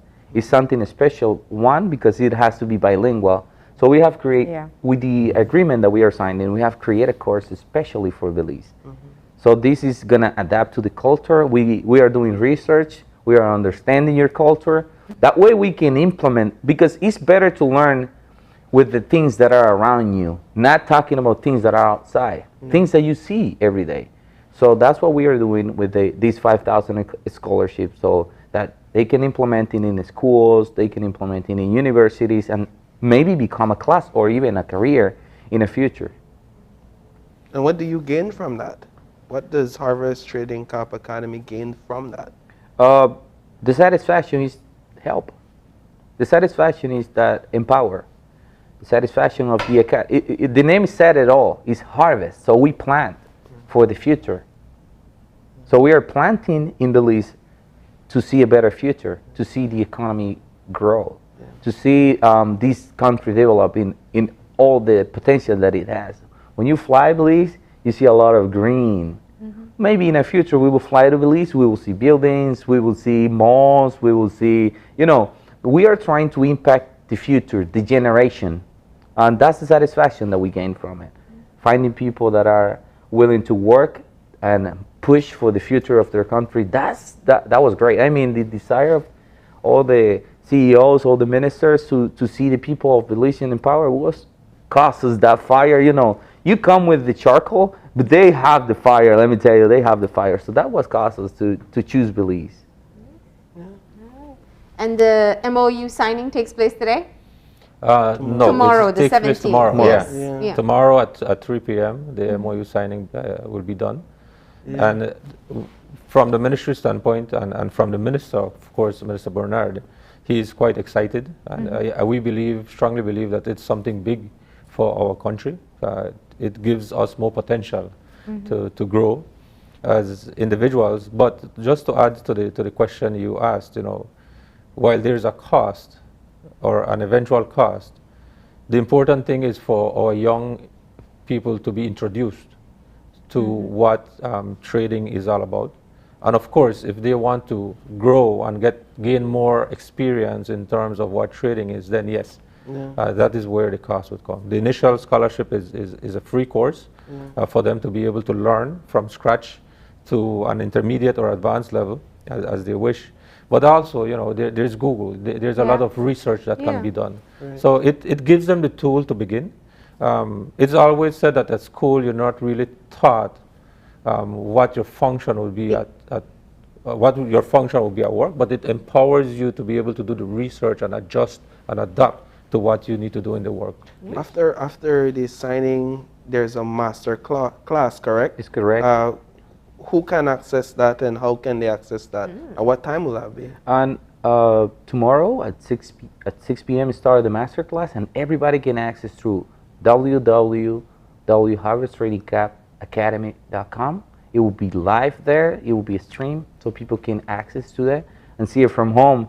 If you're on internet, if you have a TV, it will be live, and it will be also projected in other channels here, so the people can access there and see it in YouTube after it's done. If they don't have time, they were working, so they can watch it, and it will be in English, so it's prepared for all the Belizean people. So the press office is going to be there also, so they're going to be broadcasting it live also. All right. Awesome. Great. Well, thank you so much for coming in and telling us all about it. I'm sure there are a lot of young people who want to take advantage of this opportunity, so we wish you the best of luck. Thank you very much. Thank you for inviting us. We're going to go ahead and take that final break, and when we come back, we'll have our wrap-up. So stay tuned.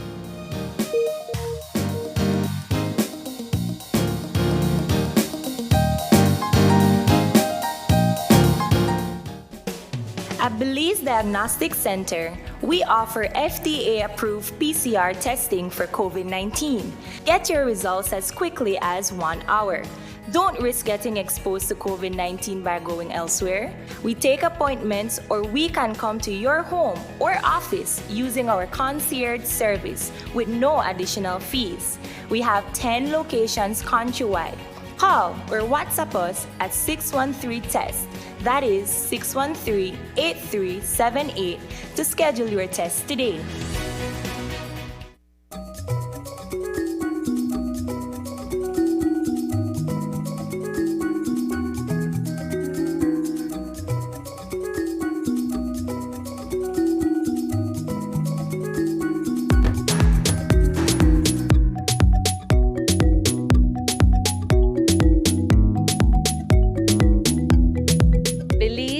40.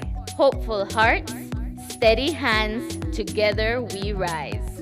The entire SMART family wishes all Belizeans a safe and happy September celebrations. SMART, bringing people together.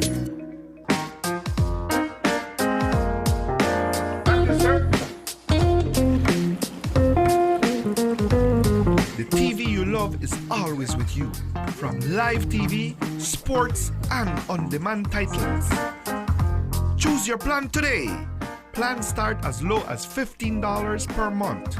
My TV. Entertainment anytime, anywhere.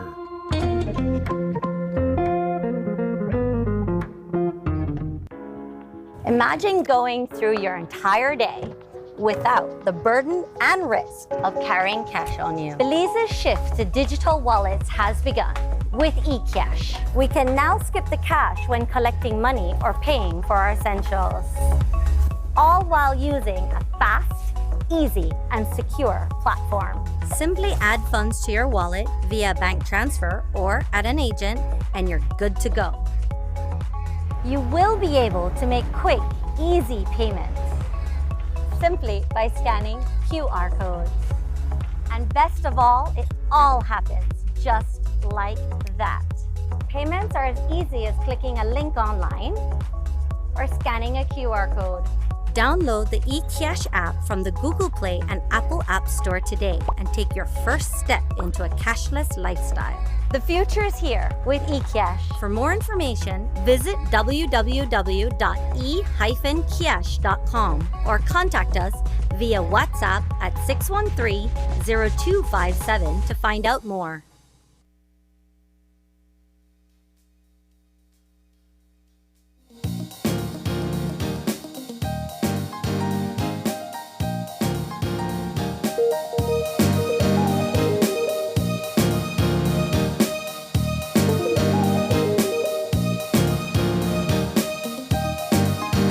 We're back. Yeah, quite some interesting conversation. I know. We had this I noticed morning. you checking the stock market just now, right? You're was. pretty interested. I'm trying to find out how I could make some money today. Hey, listen. Well, I'd say this much: do the master class first, because while I think some people are very eager to jump in, it's something that you do have to understand. Yeah, and it's not an overnight success kind of thing. Yeah. You know, you can't. It's not just win the lottery and.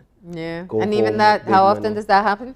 Rarely. All right. Rarely. So yeah, I mean, great conversations. Starting off with Ian Anderson from Caves Branch, you know, just jumping ahead with the decision.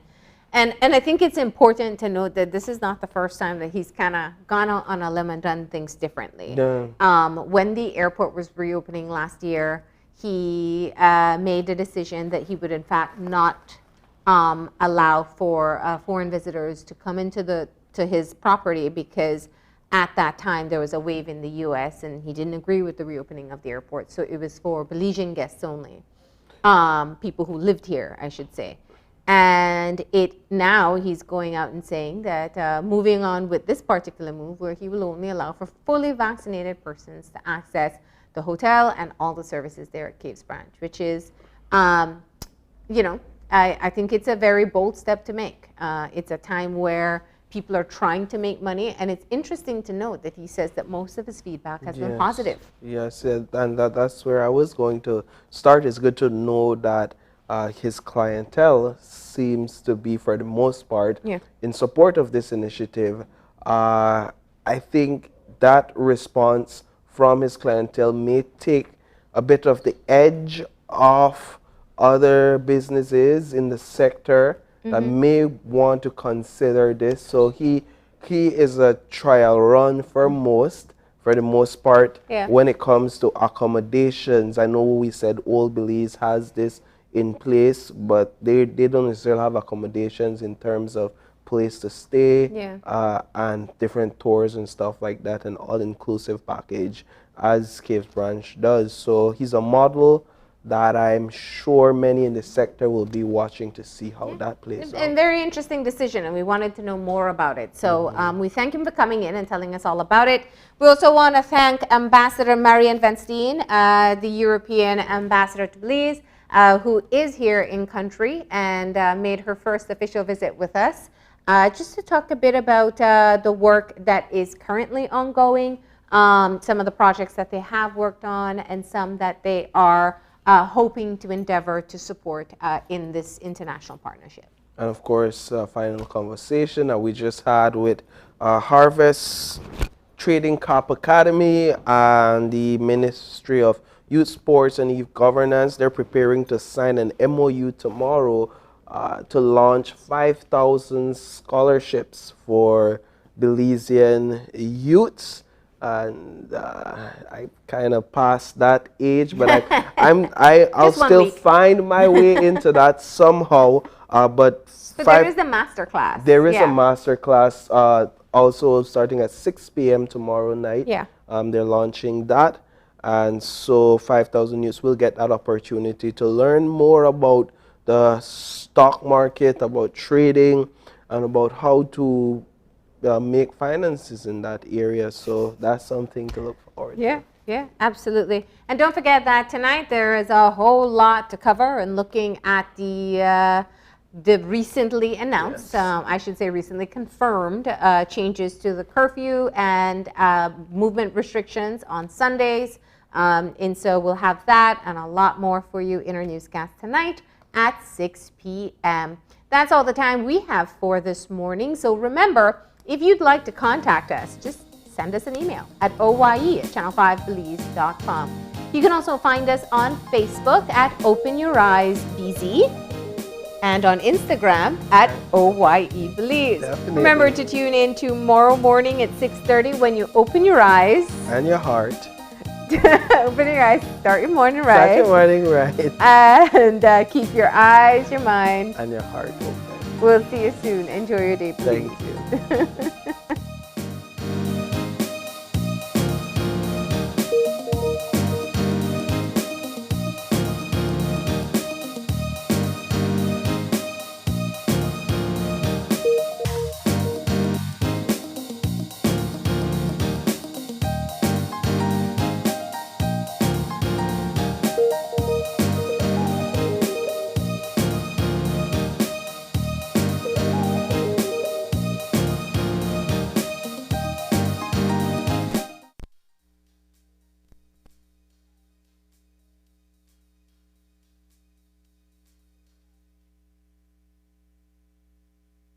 Open Your Eyes was brought to you by the Belize Bank. Our country, your bank.